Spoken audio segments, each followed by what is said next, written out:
So ಕೋಶ ಪೊರೆ ಆದ್ಮೇಲೆ ನೆಕ್ಸ್ಟ್ ಇರೋದು ಯಾವ್ದು ಅಂತಾರ ಕೋಶ ಭಿತ್ತಿ ಅಂತ ಹೇಳ್ತೀವಿ. ನಾವು ನಿನ್ನೆ ನೋಡಿದ್ವಿ. ಈ ಒಂದ್ ಸೆಷನ್ಸ್ ಅನ್ನ ತೆಗೆದು ನೋಡಿದಾಗ ಈ ಒಂದು ಸಸ್ಯ ಜೀವ ಕೋಶಗಳಲ್ಲಿ ಒಂದ್ ಎಕ್ಸ್ಟ್ರಾ ಮೆಂಬ್ರೇನ್ ಕಾಣಿಸುತ್ತೆ, ಅದ ಯಾವ್ದು ಅಂತಾರ ಕೋಶ ಭಿತ್ತಿ ಅಂತ ನೋಡಿದ್ವಿ. ಹಾಗಾದ್ರೆ ಪ್ರಾಣಿ ಜೀವಕೋಶಗಳಂತಂದಾಗ ಟೋಟಲ್ 3 ಪಾರ್ಟ್ಸ್ ಗಳನ್ನ ಅದ್ರೊಳಗಡೆ ನೋಡ್ತೀವಿ. ಒಂದು ಔಟ್ಸೈಡ್ ಮೆಂಬ್ರೇನ್ ಆಗಿರುತ್ತೆ, ಕೋಶ ಪೊರೆ ಅಥವಾ ಪ್ಲಾಸ್ಮಾ ಮೆಂಬ್ರೇನ್ ಅಂತ ಹೇಳ್ತೀವಿ. ಅದಾದ ನಂತರ ಅದ್ರ ಒಳಗಡೆ ಇರೋದು ಯಾವ್ದು ಅಂತಂದ್ರ ಸೈಟೋಪ್ಲಾಸ್ಮಾ ಅಂತ ಹೇಳ್ತೀವಿ, ಅಥವಾ ಕೋಶ ರಸ ಅಂತ ಲಿಕ್ವಿಡ್ ಸಬ್ಸ್ಟೆನ್ಸ್ ಇರುತ್ತೆ. ಅದ್ರ ಒಳಭಾಗದಲ್ಲಿ ಇರೋದು ಯಾವ್ದು ಅಂತರ ಕೋಶ ಕೇಂದ್ರ ಕಾಣಿಸುತ್ತೆ. 3 ಪಾರ್ಟ್ಸ್ ಗಳಂತ ನೋಡಿದ್ವಿ. ಕೋಶ ಭಿತ್ತಿ ಒಂದ್ ಮಾತ್ರ ಎಕ್ಸ್ಟ್ರಾ ಯಾವ್ದ್ರಲ್ಲಿ ಇರುತ್ತೆ ಅಂತಾರೆ ಸಸ್ಯ ಜೀವಕೋಶಗಳಲ್ಲಿ ಕೋಶ ಭಿತ್ತಿ ಇರುತ್ತೆ. ಸಸ್ಯ ಜೀವಕೋಶಗಳಲ್ಲಿ ಏನಾಗುತ್ತೆ ಅಂತಾರ ಕೋಶ ಭಿತ್ತಿ ಕಂಡು ಬರುತ್ತೆ, ಅಂದ್ರೆ ಸೆಲ್ ವಾಲ್ ಅಂತ ಹೇಳ್ತೀವಿ. ಕೋಶ ಭಿತ್ತಿ ಅಂತಂದ್ರೆ ಸೆಲ್ ವಾಲ್. ಇದು ಯಾವ್ದ್ರಲ್ಲಿ ಮಾತ್ರ ಇರುತ್ತೆ ಅಂತಾರೆ ಸಸ್ಯ ಜೀವಕೋಶಗಳಲ್ಲಿ ಮಾತ್ರ ಇರುತ್ತೆ. ಅಂದ್ರೆ ಪ್ರಾಣಿ ಜೀವಕೋಶ ಮತ್ತು ಸಸ್ಯ ಜೀವಕೋಶಗಳು ಕಂಪೇರ್ ಮಾಡಿದ್ರೆ ಓನ್ಲಿ ಎಲ್ಲಿರುತ್ತೆ ಅಂತಾರೆ ಸಸ್ಯ ಜೀವಕೋಶ ಜೀವಿಗಳಲ್ಲಿ ಕಂಡು ಬರುತ್ತೆ. ಸಸ್ಯ ಜೀವಿಗಳಲ್ಲಿ ಇರುತ್ತೆ, ಸಸ್ಯ ಜೀವಕೋಶಗಳಲ್ಲಿ ಇರುತ್ತೆ. ಜೊತೆಗೇನು ಅಂತಂದ್ರೆ ಎಲ್ಲಿರುತ್ತೆ ಅಂತಾರೆ ಬ್ಯಾಕ್ಟೀರಿಯಾದಲ್ಲಿ ಇರುತ್ತೆ. ಸಸ್ಯ ಜೀವಕೋಶದಲ್ಲಾಗಿರ್ಬೋದು, ಬ್ಯಾಕ್ಟೀರಿಯಾದಲ್ಲಾಗಿರ್ಬೋದು, ಅಥವಾ ಫಂಗೈ ಅಂತ ಏನ್ ಕರಿತೀವಿ, ಫಂಗಸ್ ಅಂತ ಏನ್ ಕರಿತೀವಿ, ಶಿಲೀಂಧ್ರಗಳಂತ ಏನ್ ಕರಿತೀವಿ, ಅವುಗಳ ಎಲ್ಲದರಲ್ಲೂ ಏನಾಗಿರುತ್ತೆ ಅಂದ್ರೆ ಕೋಶ ಭಿತ್ತಿ ಇರುತ್ತೆ. ಹಾಗಾದ್ರೆ ಕೋಶ ಭಿತ್ತಿ ಅನ್ನೋದು ಪ್ರಾಣಿ ಜೀವಕೋಶಗಳಲ್ಲಿ ಕಂಡು ಬರೋದಿಲ್ಲ, ಬಟ್ ಸಸ್ಯ ಜೀವಕೋಶಗಳಲ್ಲಿ ಕೋಶ ಭಿತ್ತಿ ಇರುತ್ತೆ, ಸೆಲ್ ವಾಲ್ ಇರುತ್ತೆ. ಹಂಗಾದ್ರೆ ಇಲ್ಲಿ ಕೋಶ ಈ ಒಂದು ಭಿತ್ತಿ ಅಂತಕ್ಕಂಥದ್ದು ಮುಖ್ಯವಾಗಿ ಸಸ್ಯ ಜೀವಕೋಶಗಳಲ್ಲಿ ಕೋಶ ಭಿತ್ತಿ ಒಂಥರ ಅಂಟಿನ ಪದಾರ್ಥ ಇರುತ್ತೆ, ಹಾರ್ಡ್ ಬಹಳಷ್ಟು ಇರುತ್ತೆ. ಬಹಳ ಏನಾಗಿರುತ್ತೆ ಅಂತಂದ್ರ ಹಾರ್ಡ್ ಇರುತ್ತೆ, ಅಂದ್ರ ಬಹಳಷ್ಟು ಗಟ್ಟಿಯಾಗಿರ್ತಕ್ಕಂತ ಒಂದು ಹೊದಿಕೆ ಆಗಿರುತ್ತೆ. ಕೋಶ ಪೊರೆ ಅಂತ ಹೇಳ್ಬಿಟ್ಟು ಏನ್ ನೋಡಿದ್ವಿ ನಾವು, ಹೌದಾ, ನಾವು ನಿನ್ನೆ ಕ್ಲಾಸ್ ನ ನೋಡಿದ್ವಿ. ಈ ರೀತಿ ಏನಾಗಿತ್ತು ಅಂದ್ರ ಔಟ್ಸೈಡ್ ಮೆಂಬ್ರೇನ್ ಮಾತ್ರ ಯಾವ್ದಾಗಿರುತ್ತೆ ಅಂತಂದ್ರ ಇದು ಕೋಶ ಭಿತ್ತಿ ಆಗಿರುತ್ತೆ. ಇದ್ರ ಒಳಗಡೆ ಇನ್ಸೈಡ್ ಒಂದ್ ಇನ್ಸೈಡ್ ಒಂದ್ ಏನಾಗಿರ್ತತಿ ಅಂತಂದ್ರೆ ಇದಕ್ ಮೆಂಬ್ರೇನ್ ಇರುತ್ತೆ. ಸೊ ಈ ಮೆಂಬ್ರೇನ್ ಅನ್ನ ಪ್ರೊಟೆಕ್ಟ್ ಮಾಡ್ತಕ್ಕಂಥದ್ದು ಯಾವುದು ಅಂತಾರ ಕೋಶ ಭಿತ್ತಿ. ಇದು ಕೋಶ ಪೊರೆ ಆದ್ರೆ ಇದೇನು ಅಂತಂದ್ರ ಔಟ್ಸೈಡ್ ಇರ್ತದಲ್ಲ, ಇದು ಔಟ್ಸೈಡ್ ಇರೋದು ಯಾವ್ದು ಅಂತಾರ ಕೋಶ ಭಿತ್ತಿ. ಈ ಲೈನ್ ಏನಿದನೋ ಈ ಲೈನ್ ಯಾವ್ದು ಅಂತಾರ ಈ ರೀತಿ ಸ್ಟ್ರಕ್ಚರ್ ಬಂದಿರೋದು ಯಾವ್ದು ಅಂದ್ರ ಕೋಶ ಭಿತ್ತಿ ಆಗಿರುತ್ತೆ. ಹಾಗಾದ್ರೆ ಒಳಗಡೆ ಇರ್ತಕ್ಕಂಥ ಕೋಶ ಪೊರೆಯನ್ನ ರಕ್ಷಣೆ ಇರತಕ್ಕಂತಹ ಗಡುಸಾದ ಅದ್ರ ಹಾರ್ಡ್ ಮಟೀರಿಯಲ್ ಅಲ್ಲಿ ಇರುತ್ತೆ, ಬಹಳಷ್ಟು ಹಾರ್ಡ್ ಸ್ಟ್ರಕ್ಚರ್ ಇಂದ ಆಗಿರುತ್ತೆ. ಸೊ ಗಟ್ಟಿಯಾದ ಪದಾರ್ಥಗಳಿಂದ ಕೂಡ್ಕೊಂಡಿರುತ್ತೆ ಅಥವಾ ಬಹಳಷ್ಟು ಹಾರ್ಡ್ ಸಬ್ಸ್ಟೆನ್ಸ್ ಆಗಿರುತ್ತೆ.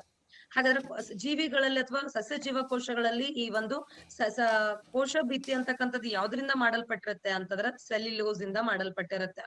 ಕೋಶ ಭಿತ್ತಿ ಅಂತಕ್ಕಂಥದ್ದು ಸಸ್ಯ ಜೀವಕೋಶಗಳಲ್ಲಿ 3 ಪದಾರ್ಥಗಳಿಂದ ಮಾಡಲ್ಪಟ್ಟಿರುತ್ತೆ.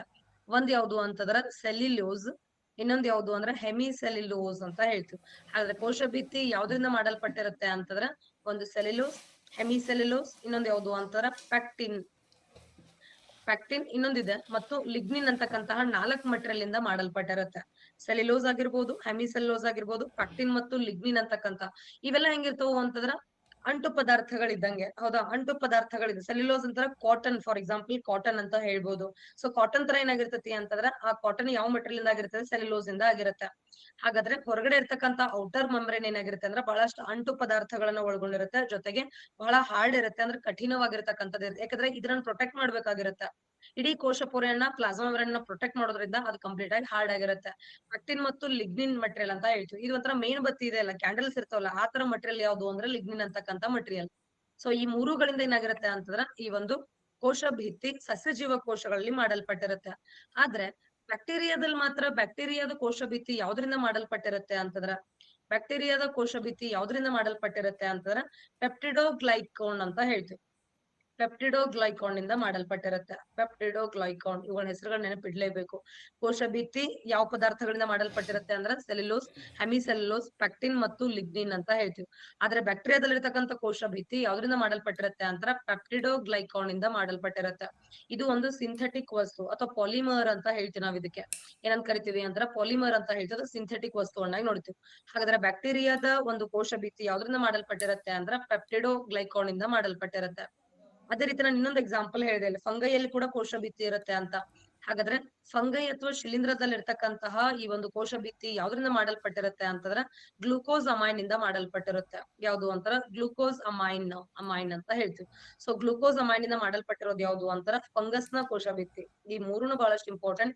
ಸಸ್ಯ ಜೀವಕೋಶಗಳಲ್ಲಿ ಮಾತ್ರ ಕೋಶ ಭಿತ್ತಿ ಇರುತ್ತೆ, ಪ್ರಾಣಿ ಜೀವಕೋಶಗಳಲ್ಲಿ ಇರೋದಿಲ್ಲ. ಈ ಒಂದು ಪ್ಲಾಂಟ್ಸ್ ಅಲ್ಲಿ ಈ ಒಂದು ಸೆಲ್ ವಾಲ್ ಅನ್ನೋದು ಯಾವ್ದ್ರಿಂದ ಮಾಡಲ್ಪಟ್ಟಿರುತ್ತೆ ಅಂತಾರ ಸೆಲ್ಯುಲೋಸ್, ಹೆಮಿಸೆಲ್ಯುಲೋಸ್, ಪೆಕ್ಟಿನ್ ಮತ್ತು ಲಿಗ್ನಿನ್ ಗಳಿಂದ ಮಾಡಲ್ಪಟ್ಟಿರುತ್ತೆ. ಆದ್ರೆ ಬ್ಯಾಕ್ಟೀರಿಯಾದೊಳಗಡೆ ಈ ಒಂದು ಸೆಲ್ ವಾಲ್ ಯಾವ್ದ್ರಿಂದ ಮಾಡಲ್ಪಟ್ಟಿರುತ್ತೆ ಅಂದ್ರೆ ಪೆಪ್ಟಿಡೋಗ್ಲೈಕಾನ್ ಅಂತ ಹೇಳ್ತೀವಿ, ಪೆಪ್ಟಿಡೋಗ್ಲೈಕಾನ್. ಇನ್ನ ಫಂಗಸ್ ಅಥವಾ ಶಿಲೀಂಧ್ರದಲ್ಲಿ ಯಾವ್ದ್ರಿಂದ ಮಾಡಲ್ಪಟ್ಟಿರುತ್ತೆ ಅಂತರ ಗ್ಲೂಕೋಸ್ ಅಮೈನ್ ಇಂದ ಮಾಡಲ್ಪಟ್ಟಿರುತ್ತೆ. ಏನ್ ಕೆಲಸ ಮಾಡುತ್ತೆ ಹಾಗಾದ್ರೆ ಅಂದ್ರೆ ಸಸ್ಯ ಜೀವಕೋಶಗಳಲ್ಲಿ ಪ್ರೊಟೆಕ್ಷನ್ ಕೊಡುತ್ತೆ. ಸಸ್ಯ ಜೀವಕೋಶಗಳಲ್ಲಿ ಕೋಶ ಪೊರೆ ಅಂತ ಏನಿದೆಲ್ಲ ಆ ಕೋಶ ಪೊರೆಯ ಔಟ್ಸೈಡ್ ಮೆಂಬ್ರೇನ್ ಆಗಿರುತ್ತೆ, ಹೊರಗಡೆ ಇರುತ್ತೆ. ಇದೇನ್ ಮಾಡುತ್ತೆ ಅಂತಂದ್ರ ಈ ಸೆಲ್ಲಿಗೆ ರಕ್ಷಣೆ ಕೊಡ್ತಕ್ಕಂತಹ ಕೆಲಸ ಮಾಡುತ್ತೆ. ರಕ್ಷಣೆ ಕೊಡ್ತಕ್ಕಂತ ಕೆಲಸ ಯಾರ್ ಮಾಡ್ತಾರೆ ಅಂತಾರ ಕೋಶ ಭಿತ್ತಿ ಮಾಡುತ್ತೆ.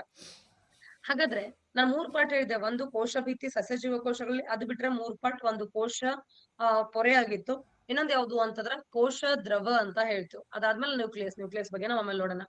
ನೆಕ್ಸ್ಟ್ ಒನ್ ಯಾವ್ದು ಅಂತಾರ ಕೋಶ ರಸ ಅಂತ ಕರಿತೀವಿ. ನೆಕ್ಸ್ಟ್ ಒನ್ ಯಾವ್ದು ಅಂದ್ರ ಕೋಶ ರಸ.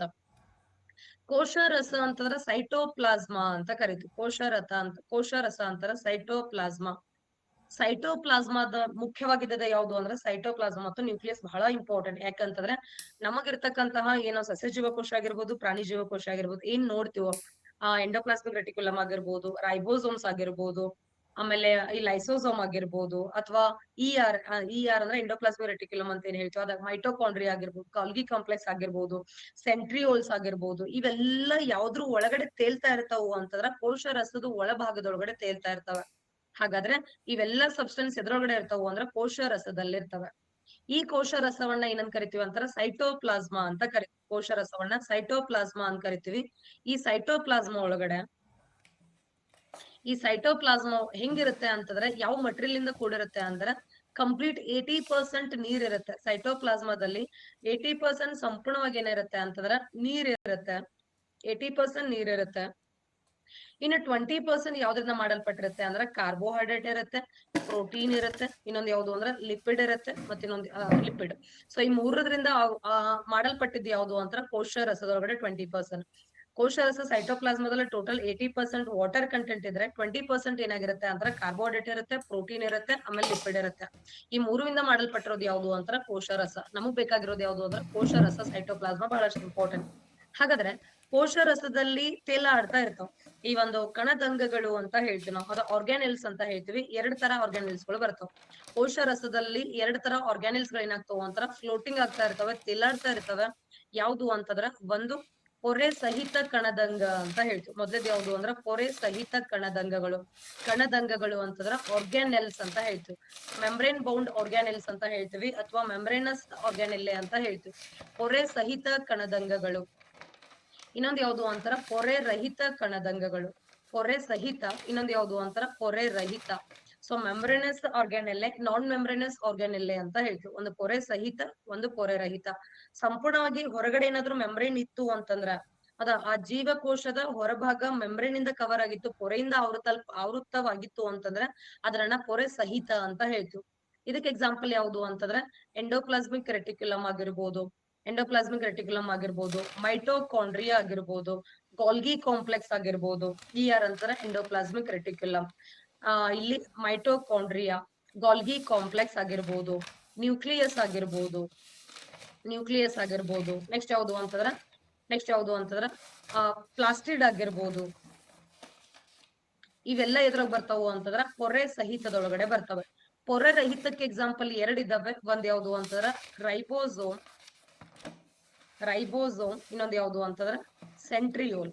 ಇವೆರಡಕ್ಕೂ ಏನಿರಂಗಿಲ್ಲ ಅಂತಾರ ಔಟರ್ ಮೆಂಬ್ರೇನ್ ಇರಂಗಿಲ್ಲ. ಔಟರ್ ಮೆಂಬ್ರೇನ್ ಇಲ್ದೇ ಇರೋದು ಯಾವ್ದು ಅಂತಾರ ಪೊರೆ ರಹಿತ. ನಾನ್ ಮೆಂಬ್ರೇನಸ್ ಆರ್ಗ್ಯಾನಿಲ್ಲೆ ಅಂತ ಹೇಳ್ತೀವಿ. ಪೊರೆ ಸಹಿತ ಅಂತಂದಾಗ ಮೆಂಬ್ರೇನಸ್ ಆರ್ಗ್ಯಾನಿಲ್ಲೆ ಅಂತ ಹೇಳ್ತೀವಿ. ಈ ಒಂದು ಔಟರ್ ಮೆಂಬ್ರೇನ್ ಇತ್ತು ಅಂತಂದ್ರ ಅದು ಪೊರೆ ಸಹಿತ ಮೆಂಬ್ರೇನಸ್ ಆರ್ಗ್ಯಾನಿಲ್ಲೆ. ಇರ್ಲಿಲ್ಲ ಅಂತಂದ್ರ ಅದೇನಾಗಿರುತ್ತೆ ಅಂದ್ರ ಪೊರೆ ರಹಿತ ಆಗಿರುತ್ತೆ, ನಾನ್ ಮೆಂಬ್ರೇನಸ್ ಆರ್ಗ್ಯಾನಿಲ್ಲೆ ಅಂತ ಹೇಳ್ತೀವಿ. ಸೊ ಹಾಗಾದ್ರೆ ಯಾವ್ಯಾವ್ದಕ್ಕೆ ಔಟರ್ ಮೆಂಬ್ರೇನ್ ಇದೆ, ಪೊರೆಗಳು ಇದೆ, ಅಥವಾ ಒಂದು ಹೊರಗಡೆ ಇರ್ತಕ್ಕಂತ ಲೇಯರ್ ಇದೆ ಅಂತ ನೋಡಿದ್ರೆ ಎಂಡೋಪ್ಲಾಸ್ಮಿಕ್ ರೆಟಿಕ್ಯುಲಮ್ಗೆ ಹೊರಗಡೆ ಔಟರ್ ಮೆಂಬ್ರೇನ್ ಇರುತ್ತೆ, ಮೈಟೋಕಾಂಡ್ರಿಯಾಗ ಔಟರ್ ಮೆಂಬ್ರೇನ್ ಇರುತ್ತೆ, ಕಾಲ್ಗಿ ಕಾಂಪ್ಲೆಕ್ಸ್ ಔಟರ್ ಮೆಂಬ್ರೇನ್ ಇರುತ್ತೆ, ನ್ಯೂಕ್ಲಿಯಸ್ ಔಟರ್ ಮೆಂಬ್ರೇನ್ ಇರುತ್ತೆ, ಪ್ಲಾಸ್ಟಿಡ್ ಔಟರ್ ಮೆಂಬ್ರೇನ್ ಇರುತ್ತೆ. ಯಾವ್ದಕ್ ಇರೋದಿಲ್ಲ ಅಂತಂದ್ರೆ ಇವೆರಡಕ್ಕೂ ಔಟರ್ ಮೆಂಬ್ರೇನ್ ಇರೋದಿಲ್ಲ. ಯಾವ್ದು ಅಂದ್ರೆ ಒಂದು ರೈಬೋಸೋಮ್, ಇನ್ನೊಂದು ಯಾವ್ದು ಅಂತಂದ್ರೆ ಸೆಂಟ್ರಿಯೋಲ್.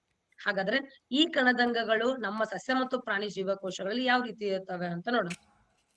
ಸಸ್ಯ ಮತ್ತು ಪ್ರಾಣಿ ಜೀವಕೋಶಗಳಲ್ಲಿ ಯಾವ ರೀತಿ ಇರ್ತವೆ, ಬೇಸಿಕ್ ಡಿಫ್ರೆನ್ಸ್ ಇದೆ ಏನಿದೆ ಕಣದಂಗಗಳು ಅಂತ ನೋಡಿದಾಗ. ಏನ್ ಡಿಫ್ರೆನ್ಸ್ ಇದೆ ಕಣದಂಗಗಳಿಗೆ ಅಂತ ನೋಡಿದಾಗ, ಸೊ ಒಂದ್ ಸೈಡ್ ನಾವೇನ್ ನೋಡ್ತೀವಿ ಅಂತಂದ್ರೆ ಸಸ್ಯ ಜೀವಕೋಶ ಅಂತ ನೋಡ್ತೀವಿ, ಇನ್ನೊಂದ್ ಸೈಡ್ ಯಾವ್ದು ಅಂತಾರ ಪ್ರಾಣಿ ಜೀವಕೋಶ ಅಂತ ಹೇಳ್ತೀವಿ.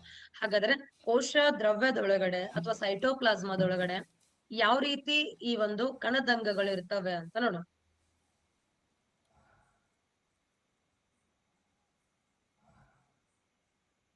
ಸಸ್ಯ ಜೀವಕೋಶ.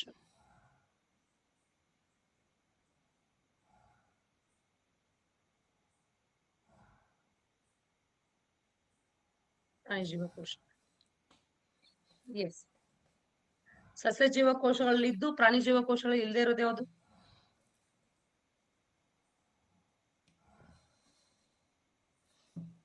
ಬೇಗ. ಸಸ್ಯ ಜೀವಕೋಶಗಳಲ್ಲಿದ್ದು ಪ್ರಾಣಿ ಜೀವಕೋಶಗಳು ಇಲ್ಲದೆ ಇರೋದು ಯಾವುದು? Cell wall. ಓಕೆ. ಪ್ರಾಣಿ ಜೀವಕೋಶಗಳು ಯಾವ ಯಾವ 3 ಭಾಗಗಳಿಂದ ಕೂಡ್ಕೊಂಡಿರ್ತವೆ? ಪ್ರಾಣಿ ಜೀವಕೋಶದಲ್ಲಿ ಇರ್ತಕ್ಕಂಥ 3 ಭಾಗಗಳು ಯಾವುದು? ಪ್ರಾಣಿ ಜೀವಕೋಶಗಳು ಇರ್ತಕ್ಕಂಥ 3 ಭಾಗ, ಇದಕ್ಕಿಂತ ಸ್ಲೋ ಹೇಳಕ್ ಆಗಂಗಿಲ್ರಿ. ಪ್ರಾಣಿ ಜೀವಕೋಶಗಳು ಇರ್ತಕ್ಕಂಥ 3 ಭಾಗಗಳು ಯಾವುದು? Cell membrane. Cell membrane. Yes. Next sir, image draw ಮಾಡ್ತಾ ಇದ್ದೀನಿ. ಅವು ಎಲ್ಲ ಒಮ್ಮೆಗ್ಲೇ ಬರ್ತಾವ, ಬಟ್ ಹಂಗಿರಂಗಿಲ್ಲ, ಒಂದೊಂದೊಂದು ಎಕ್ಸ್ಪ್ಲೇನ್ ಮಾಡ್ಕೊಂಡು ಹೋಗ್ಬೇಕು.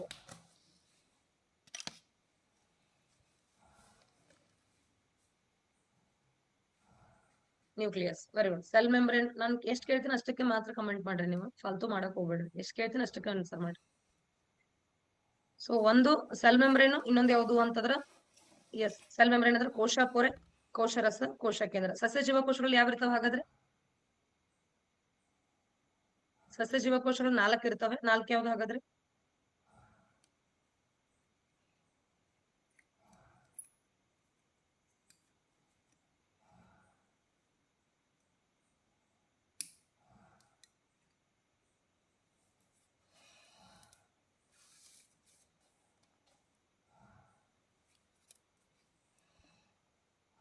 ಓಕೆ. Cell wall. ಓಕೆ. ಕೋಶ ಭಿತ್ತಿ, ಕೋಶ ಪೊರೆ, ಕೋಶ ರಸ, ಕೋಶ ಕೇಂದ್ರ.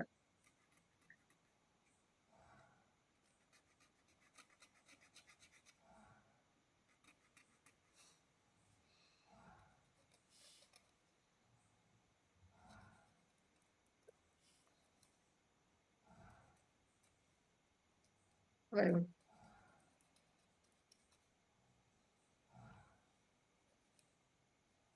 ಓಕೆ. ನೋಡಿದ ತಕ್ಷಣ ಇದು ಸಸ್ಯ ಜೀವಕೋಶ, ಇದು ಪ್ರಾಣಿ ಜೀವಕೋಶ ಅಂತ ಐಡೆಂಟಿಫೈ ಮಾಡ್ಬೇಕು ಅಂತಂದ್ರ ಬೇಸಿಕ್ ರೀಸನ್ ಏನಿರ್ತತಿ ಅಂದ್ರೆ ಯಾವ್ದ್ರಿಂದ ನಾವು ಐಡೆಂಟಿಫೈ ಮಾಡಬಹುದು ಅಂತಂದ್ರೆ ಸ್ಟ್ರಕ್ಚರ್ ಇಂದ ಐಡೆಂಟಿಫೈ ಮಾಡಬಹುದು. ಸೊ ಇದು ನೋಡಿದ ತಕ್ಷಣ ಏನಾದ್ರು ಸ್ಕ್ವೇರ್ ಶೇಪ್ ಕಂಡಿತ್ತು ಅಂತಂದ್ರೆ ಅದನ್ನ ನಾವೇನಂತ ಕರಿತೀವಿ ಅಂದ್ರೆ ಸಸ್ಯ ಜೀವಕೋಶ ಅಂತ ಕರಿತೀವಿ. ಒಂಚೂರು ಅಂಡಾಕಾರವಾಗಿ ಓವಲ್ ಶೇಪ್ ಇತ್ತು ಅಂತಂದ್ರೆ ಅದನ್ನ ನಾವೇನಂತ ಕರಿತೀವಿ ಅಂದ್ರೆ ಪ್ರಾಣಿ ಜೀವಕೋಶ ಅಂತ ಹೇಳ್ತೀವಿ. ಹಾಗಾದ್ರೆ ಸಸ್ಯ ಜೀವಕೋಶದಲ್ಲಿ ಇರ್ತಕ್ಕಂತ ಹೊರಗಡೆ ಮೆಂಬ್ರೇನ್ ಅನ್ನ ನಾವೇನಂತ ಕರಿತೀವಿ ಅಂದ್ರ ಕೋಶ ಭಿತ್ತಿ, ಸೆಲ್ ವಾಲ್ ಅಂತ ಕರಿತೀವಿ. ಏನಂತ ಕರಿತೀವಿ ಅಂತಂದ್ರೆ ಕೋಶ ಭಿತ್ತಿ, ಸೆಲ್ ವಾಲ್ ಅಂತ ಹೇಳ್ತೀವಿ. ಹಾಗಾದ್ರೆ ಇದ್ರ ಒಳಭಾಗದಲ್ಲಿ ಇರ್ತಕ್ಕಂಥದ್ದು ಯಾವುದು ಅಂತಂದ್ರೆ ಕೋಶ ಪೊರೆ. ಒಳಭಾಗದಲ್ಲಿರೋದು ಯಾವುದು ಅಂತಾರ ಕೋಶ ಪೊರೆ ಆಗಿರುತ್ತೆ. ಹಾಗಾದ್ರೆ ಇಲ್ಲಿ ಕೂಡ ಇರೋದು ಯಾವುದು ಅಂತಂದ್ರ ಕೋಶ ಪೊರೆ. ಇವು ಎರಡದ್ರ ಬಗ್ಗೆ ನಾವು ಆಲ್ರೆಡಿ ಕಲಿತ್ವಿ, ಇವೆರಡನ್ನ ನೋಡಿದ್ವಿ. ಬಟ್ ಕೋಶ ರಸ ಅಂದ್ರೆ ಹೆಂಗಿರತ್ತೆ ಅಂತಂದ್ರ ಒಳಗಡೆ ಕಂಪ್ಲೀಟ್ ಆಗಿ ಲಿಕ್ವಿಡ್ ಮಟೀರಿಯಲ್ ಇರುತ್ತೆ.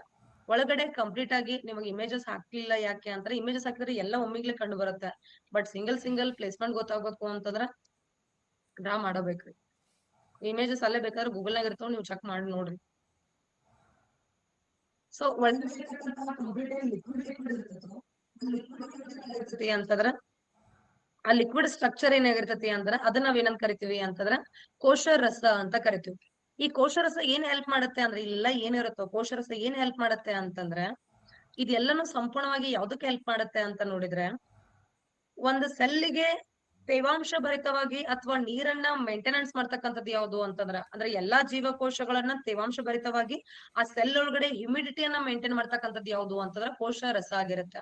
ಯಾಕಂದ್ರೆ 80% ಸಂಪೂರ್ಣವಾಗಿ ನಾವು ಅವಾಗ್ಲೇ ಕಲಿತ್ವಿ, 80% ಸಂಪೂರ್ಣವಾಗಿ ಏನಾಗಿದೆ ಅಂದ್ರೆ ನೀರಿನಿಂದನೂ ಕೂಡೈತಿ ಅಂತ. ಎರಡೂ ಸೆಲ್ಗಳಲ್ಲಿ ಕೋಶ ರಸ 80% ನೀರಿನಿಂದ ಇರುತ್ತೆ, 20% ಮಾತ್ರ ಕಾರ್ಬೋಹೈಡ್ರೇಟ್ ಇರುತ್ತೆ. ಇನ್ನು ಅದ್ರೊಳಗಡೆ ಪ್ರೋಟೀನ್ ಮತ್ತು ಲಿಪಿಡ್ ಗಳಿಂದ ಆವೃತ ಆಗಿರುತ್ತೆ. ಸೊ ಹಾಗಾದ್ರೆ ಈ ಒಳಭಾಗದಲ್ಲಿ ಇರ್ತಕ್ಕಂತಹ ಈ ಲಿಕ್ವಿಡ್ ಲೈಕ್ ಸ್ಟ್ರಕ್ಚರ್ ಏನಂತ ಕರೀತಾರೆ ಅಂತಂದ್ರೆ ಕೋಶ ರಸ ಅಂತ ಕರೀತಾರೆ. ಹಾಗಾದ್ರೆ ಈ ಕೋಶ ರಸದೊಳಗಡೆ ಏನಾಗಿರುತ್ತೆ ಅಂತಂದ್ರೆ ಯಾವ್ಯಾವ ಪಾರ್ಟ್ಸ್ ಗಳು ಇರ್ತಾವು ಅಂತ ನೋಡಿದ್ರೆ ಒಂದು ಸೆಂಟರ್ ಅಲ್ಲಿ ಇರೋದು ಯಾವುದು ಅಂತಂದ್ರೆ ನ್ಯೂಕ್ಲಿಯಸ್. ಸೆಂಟರ್ ಅಲ್ಲಿ ಇರೋದು ಯಾವುದು ಅಂತಂದ್ರೆ ನ್ಯೂಕ್ಲಿಯಸ್ ಆಗಿರುತ್ತೆ. ಎಕ್ಸಾಕ್ಟ್ ಸೆಂಟರ್ ಅಲ್ಲಿ ಈ ಒಂದು ಅಂದ್ರೆ ಪ್ರಾಣಿ ಜೀವಕೋಶಗಳಲ್ಲಿ ಏನಾಗಿರುತ್ತೆ ಅಂತಂದ್ರೆ ಎಸ್ ಸೊ ಇಲ್ಲಿ ಏನಾಗ್ತತಿ ಅಂತಂದ್ರ ಇಲ್ಲಿ ಸೆಂಟರ್ ಅಲ್ಲಿ ಇರೋದು ಯಾವುದು ಅಂತಂದ್ರ ಅಥವಾ ನ್ಯೂಕ್ಲಿಯಸ್ ಏನಾಗಿರುತ್ತೆ ಅಂತಂದ್ರ ಈ ತರ ಇರುತ್ತೆ. ಪ್ರಾಣಿ ಜೀವಕೋಶಗಳಲ್ಲಿ ಎಕ್ಸಾಕ್ಟ್ ನ್ಯೂಕ್ಲಿಯಸ್ ಏನಾಗಿರುತ್ತೆ ಅಂತಂದ್ರೆ ಕರೆಕ್ಟ್ ಸೆಂಟರ್ ಅಲ್ಲಿ ಇರುತ್ತೆ. ಬಟ್ ಸಸ್ಯ ಜೀವಕೋಶಗಳು ಏನಾಗಿರುತ್ತೆ ಅಂದ್ರೆ ಸೆಂಟರ್ ಒಳಗಡೆ ಇರೋದಿಲ್ಲ. ಬೇಸಿಕ್ ಡಿಫ್ರೆನ್ಸ್ ಅರ್ಥ ಮಾಡ್ಕೊಡ್ರಿ ಫಸ್ಟ್. ಸಸ್ಯ ಜೀವಕೋಶಗಳಲ್ಲಿ ನ್ಯೂಕ್ಲಿಯಸ್ ಅನ್ನೋದು ಏನಾಗಿರುತ್ತೆ ಅಂತಂದ್ರೆ ಎಕ್ಸಾಕ್ಟ್ ಸೆಂಟರ್ ಅಲ್ಲಿ ಇರಂಗಿಲ್ಲ. ಸೆಂಟರ್ ಅಂದ್ರೆ ಇಲ್ಲಿ ಬರ್ತಾ ಇರೋದು, ಬಟ್ ಒಂದ್ ಚೂರ್ ಏನಾಗುತ್ತೆ ಅಂತ ಸೈಡ್ ಅಲ್ಲಿ ಇರುತ್ತೆ. ಆದ್ರೆ ಪ್ರಾಣಿ ಜೀವಕೋಶಗಳಲ್ಲಿ ಈ ಒಂದು ನ್ಯೂಕ್ಲಿಯಸ್ ಅನ್ನೋದು ಏನಾಗಿರುತ್ತೆ ಅಂತಾರೆ ಎಕ್ಸಾಕ್ಟ್ ಸೆಂಟರ್ ಅಲ್ಲಿ ಇರುತ್ತೆ. ನಿಮ್ಗೆ ಇನ್ನೂ ಒಂಚೂರು ಸೈಡ್ ಮಾಡ್ಬೇಕು ಅಂತಂದ್ರೆ ಓಕೆ. ಸೊ ಸಸ್ಯ ಜೀವಕೋಶಗಳಲ್ಲಿ ನ್ಯೂಕ್ಲಿಯಸ್ ಇದೇನು ಅಂತಂದ್ರ ನ್ಯೂಕ್ಲಿಯಸ್ ಅಂತ ಹೇಳ್ತೀವಿ. ಹೌದಾ, ಇದು ಯಾವುದು ಅಂತಂದ್ರ ನ್ಯೂಕ್ಲಿಯಸ್. ಹಾಗಾದ್ರೆ ನ್ಯೂಕ್ಲಿಯಸ್ ಸಸ್ಯ ಜೀವಕೋಶಗಳಲ್ಲೂ ಇರುತ್ತೆ, ಪ್ಲಸ್ ಏನಾಗ್ತತಿ ಅಂತರ ಪ್ರಾಣಿ ಜೀವಕೋಶಗಳಲ್ಲೂ ಇರುತ್ತೆ. ಹೌದಾ, ನ್ಯೂಕ್ಲಿಯಸ್ ಕಾಮನ್. ಸಸ್ಯ ಜೀವಕೋಶಗಳು ನ್ಯೂಕ್ಲಿಯಸ್ ಇರುತ್ತೆ, ಪ್ರಾಣಿ ಜೀವಕೋಶಗಳಲ್ಲೂ ನ್ಯೂಕ್ಲಿಯಸ್ ಇರುತ್ತೆ. ಹಂಗಾದ್ರೆ ಈ ಕೋಶ ರಸದೊಳಗಡೆ ಇನ್ನ ಏನೇನ್ ತೇಲಾಡ್ತಿರ್ತಾವು ಅಂತಂದ್ರೆ ನಾನು ಅದಕ್ಕೆ ಬರ್ತೀನಿ ನಿಮಗೆ. ಯಾಕಿಲ್ ಸೈಡ್ ಅಲ್ಲಿ ಇರುತ್ತೆ, ಯಾಕಿಲ್ಲಿ ಸೆಂಟರ್ ಅಲ್ಲಿ ಇರುತ್ತೆ ಅನ್ನೋದು ಬರ್ತೀನಿ ನಾನು.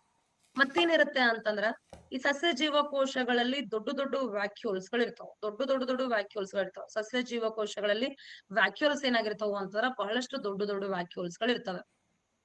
ಪ್ರಾಣಿ ಜೀವಕೋಶಗಳು ಏನಾಗ್ತತಿ ಅಂತಂದ್ರ ವ್ಯಾಕ್ಯೂಲ್ಸ್ ಪ್ರಮಾಣ ಬಹಳಷ್ಟು ಸಣ್ಣ ವ್ಯಾಕ್ಯೂಲ್ಸ್, ಅಥವಾ ಇದಕ್ಕೆ ಏನಂತ ಕರೀತಾರೆ ಅಂತಂದ್ರ ವ್ಯಾಕ್ಯೂಲ್ಸ್ ಗೆ ಈ ಒಂದು ಕೋಶಾವಕೋಶ ಅಂತ ಕರೀತಾರೆ. ಏನಂತ ಕರಿತೀವಿ ಅಂತಾರ ಕೋಶಾವಕೋಶ, ವ್ಯಾಕ್ಯೂಲ್ಸ್ ಅಂತ ಹೇಳ್ತಾರೆ. ನೆನ್ಪಿಟ್ಕೊಡ್ರಿ, ಇವುಗಳಿಗೆ ಏನಂತ ಕರಿತೀವಿ ಅಂತಾರ ವ್ಯಾಕ್ಯೂಲ್ಸ್ ಅಂತ ಕರಿತೀವಿ.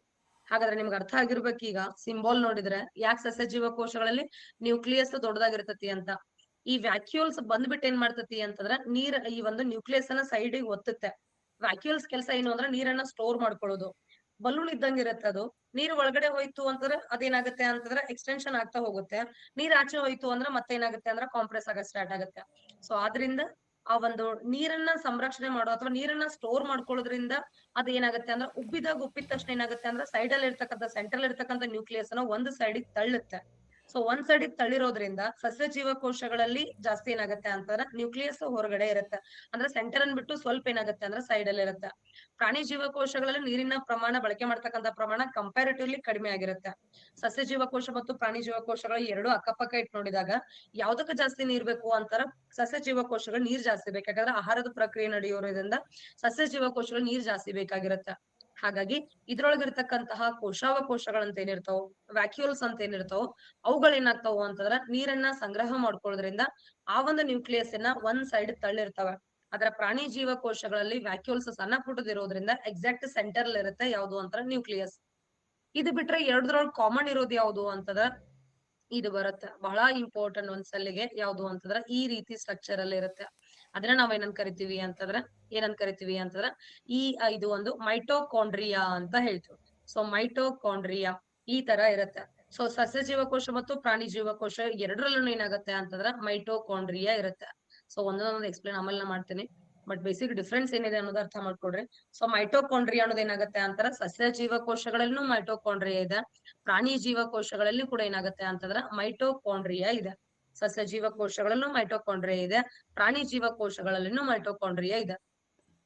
ಇನ್ನ ನೆಕ್ಸ್ಟ್ ಯಾವುದು ಅಂತಂದ್ರೆ ಈ ತರ ಕೆಲವೊಂದಿಷ್ಟು ಬ್ಯಾಗ್ ತರ ಇರ್ತಾವ. ಹೌದಾ, ಈ ತರ ಏನಾಗಿರ್ತಾವ ಅಂತಂದ್ರೆ ಡಂಬೆಲ್ ಶೇಪ್ಡ್ ಇರ್ತಾವ. ಯೂಶಲಿ ಏನಂತ ಹೇಳ್ತೀವಿ ಅಂದ್ರೆ ಡಂಬೆಲ್ ಶೇಪ್ಡ್ ಇರ್ತವೆ. ಸೊ ಸೆಲ್ ಅಲ್ಲಿ ಎಷ್ಟು ಬೇಕು ನಾನು ಒಂದೇ ತೆಗ್ದಿನಿ ಅಂತ ಹೇಳ್ಬಿಟ್ಟು ಸೆಲ್ ಒಳಗಡೆ ಒಂದೇ ಗಾಲ್ಗಿ ಕಾಂಪ್ಲೆಕ್ಸ್ ಇರ್ತತಿ ಅಂತಲ್ಲ, ಒಂದೇ ಮೈಟೋಕಾಂಡ್ರಿಯಾ ಇರ್ತತಿ, ಸಾಕಷ್ಟು ಮೈಟೋಕಾಂಡ್ರಿಯಾಗಳು ಇರ್ತವೆ. ಬಟ್ ನಾನ್ ತೆಗ್ದಿರೋದು ಇಲ್ಲಿ ಒಂದೊಂದು ತೆಗ್ದಿದ್ದೀನಿ, ಬಟ್ ಸಾಕಷ್ಟು ಮೈಟೋಕಾಂಡ್ರಿಯಾ ಇರ್ತವೆ, ಸಾಕಷ್ಟು ಗಾಲ್ಗಿ ಕಾಂಪ್ಲೆಕ್ಸ್ ಗಳು ಇರ್ತವೆ. ಹಾಗಾದ್ರೆ ಇಲ್ಲಿ ಇದಕ್ಕೆ ಏನಂತ ಕರಿತೀವಿ ಅಂತಂದ್ರೆ ಗಾಲ್ಗಿ ಸಂಕೀರ್ಣ ಅಥವಾ ಗಾಲ್ಗಿ ಅಪಾರ್ಟಸ್ ಅಂತ ಹೇಳ್ತೀವಿ.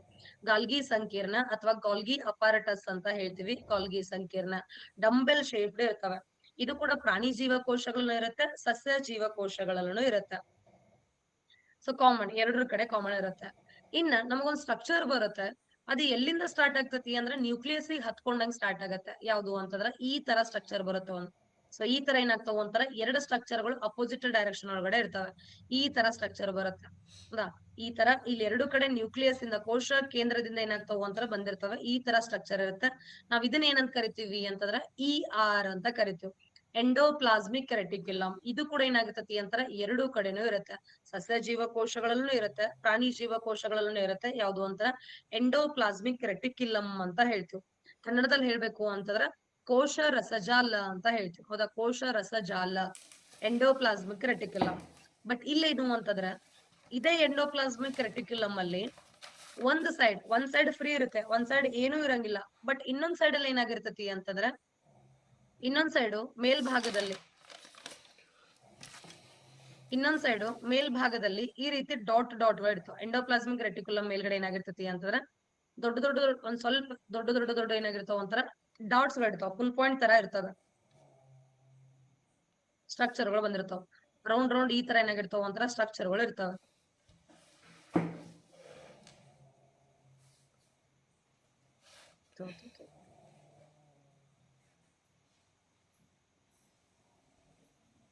ಈ ತರ ಇದೇ ಎಂಡೋಪ್ಲಾಸ್ಮಿಕ್ ರೆಟಿಕ್ಯುಲಮ್ಗೆ ಹತ್ಕೊಂಡಂಗೆ ಏನಾಗಿರ್ತಾವ ಒಂಥರ ಈ ತರ ಸ್ಟ್ರಕ್ಚರ್ ಇರ್ತಾವಲ್ಲ, ಇವುಗಳನ್ನ ಏನಂತ ಕರಿತೀವಿ ಅಂತಾರ ರೈಬೋಸೋಮ್ ಅಂತ ಕರಿತೀವಿ. ಎಂಡೋಪ್ಲಾಸ್ಮಿಕ್ ರೆಟಿಕ್ಯುಲಮ್ ಮೇಲ್ಗಡೆ ಏನಾಗಿರ್ತತಿ ಅಂದ್ರ ರೈಬೋಸೋಮ್ ಗಳು ಹತ್ಕೊಂಡಿರ್ತವೆ, ರೈಬೋಸೋಮ್ ಅಂತ ಹೇಳ್ತೀವಿ. ಸೊ ಇದನ್ನು ಎಂಡೋಪ್ಲಾಸ್ಮಿಕ್ ರೆಟಿಕ್ಯುಲಮ್, ಇದನ್ನು ಎಂಡೋಪ್ಲಾಸ್ಮಿಕ್ ರೆಟಿಕ್ಯುಲಮ್. ಬಟ್ ಒಂದ್ ಸರ್ಫೇಸ್ ಅಲ್ಲಿ ಏನಾಗಿರ್ತತಿ ಅಂದ್ರೆ ಮಾತ್ರ ರೈಬೋಸೋಮ್ಸ್ ಗಳು ಕಂಡು ಬರ್ತವೆ, ಇನ್ನೊಂದ್ ಸರ್ಫೇಸ್ ಅಲ್ಲಿ ಕಂಡು ಬರೋದಿಲ್ಲ. ಅದರ ರೀಸನ್ ನಾನು ನಿಮಗೆ ಹೇಳ್ತೇನೆ. ಬಟ್ ಹಾಗಾದ್ರೆ ಸಸ್ಯ ಜೀವಕೋಶಗಳಲ್ಲೂ ರೈಬೋಸೋಮ್ಸ್ ಇರ್ತವೆ, ಪ್ರಾಣಿ ಜೀವಕೋಶಗಳನ್ನು ರೈಬೋಸೋಮ್ಸ್ ಇರ್ತವೆ. ಎರಡೂ ಕಡೆ ಏನಾಗ್ತತಿ ಅಂತರ ಕಾಮನ್. ಹಂಗಾದ್ರೆ ಇನ್ನೊಂದ್ ಬರುತ್ತೆ, ಸಸ್ಯ ಜೀವಕೋಶಗಳು ಏನಾಗಿರ್ತತಿ ಅಂತ ಸ್ವಲ್ಪ ಸಣ್ಣ ಇರ್ತವೆ.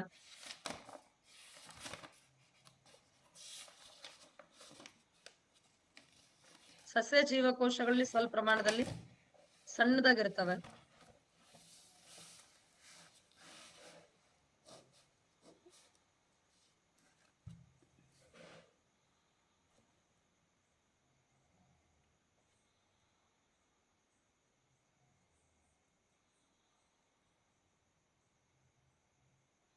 ಸಸ್ಯ ಜೀವಕೋಶಗಳಲ್ಲಿ ಸಣ್ಣದಾಗಿರ್ತವೆ. ಅದೇ ಪ್ರಾಣಿ ಜೀವಕೋಶಗಳಲ್ಲಿ ಏನಾಗ್ತತಿ ಅಂತಾರ ಸ್ವಲ್ಪ ದೊಡ್ಡದಾಗಿರ್ತವೆ, ಸ್ವಲ್ಪ ದೊಡ್ಡ ಇರ್ತವೆ. ಇದೇನು ಅಂತಂದ್ರ ಲೈಸೋಸೋಮ್ಗಳು ಅಂತ ಹೇಳ್ತೀವಿ. ಯಾವುದು ಅಂತಂದ್ರ ಲೈಸೋಸೋಮ್ಗಳು ಅಂತ ಹೇಳ್ತೀವಿ. ಸಸ್ಯ ಜೀವಕೋಶಗಳಲ್ಲಿ ಚಿಕ್ಕದಾಗಿ ಕಂಡು ಬರ್ತವೆ.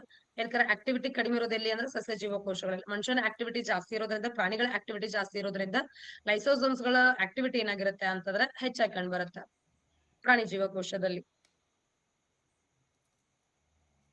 ಓಕೆ, ಹಂಗಾದ್ರೆ ಇದನ್ನ ಬಿಟ್ಟು ಕೂಡ ಒಂದಿರುತ್ತೆ, ಯಾವುದು ಅಂತಂದ್ರ ಪ್ರಾಣಿ ಜೀವಕೋಶಗಳಲ್ಲಿ ಮಾತ್ರ ಕಂಡು ಬರುತ್ತೆ. ಪ್ರಾಣಿ ಜೀವಕೋಶಗಳಲ್ಲಿ ಮಾತ್ರ ಕಂಡು ಬರ್ತಾ ಇರುತ್ತೆ.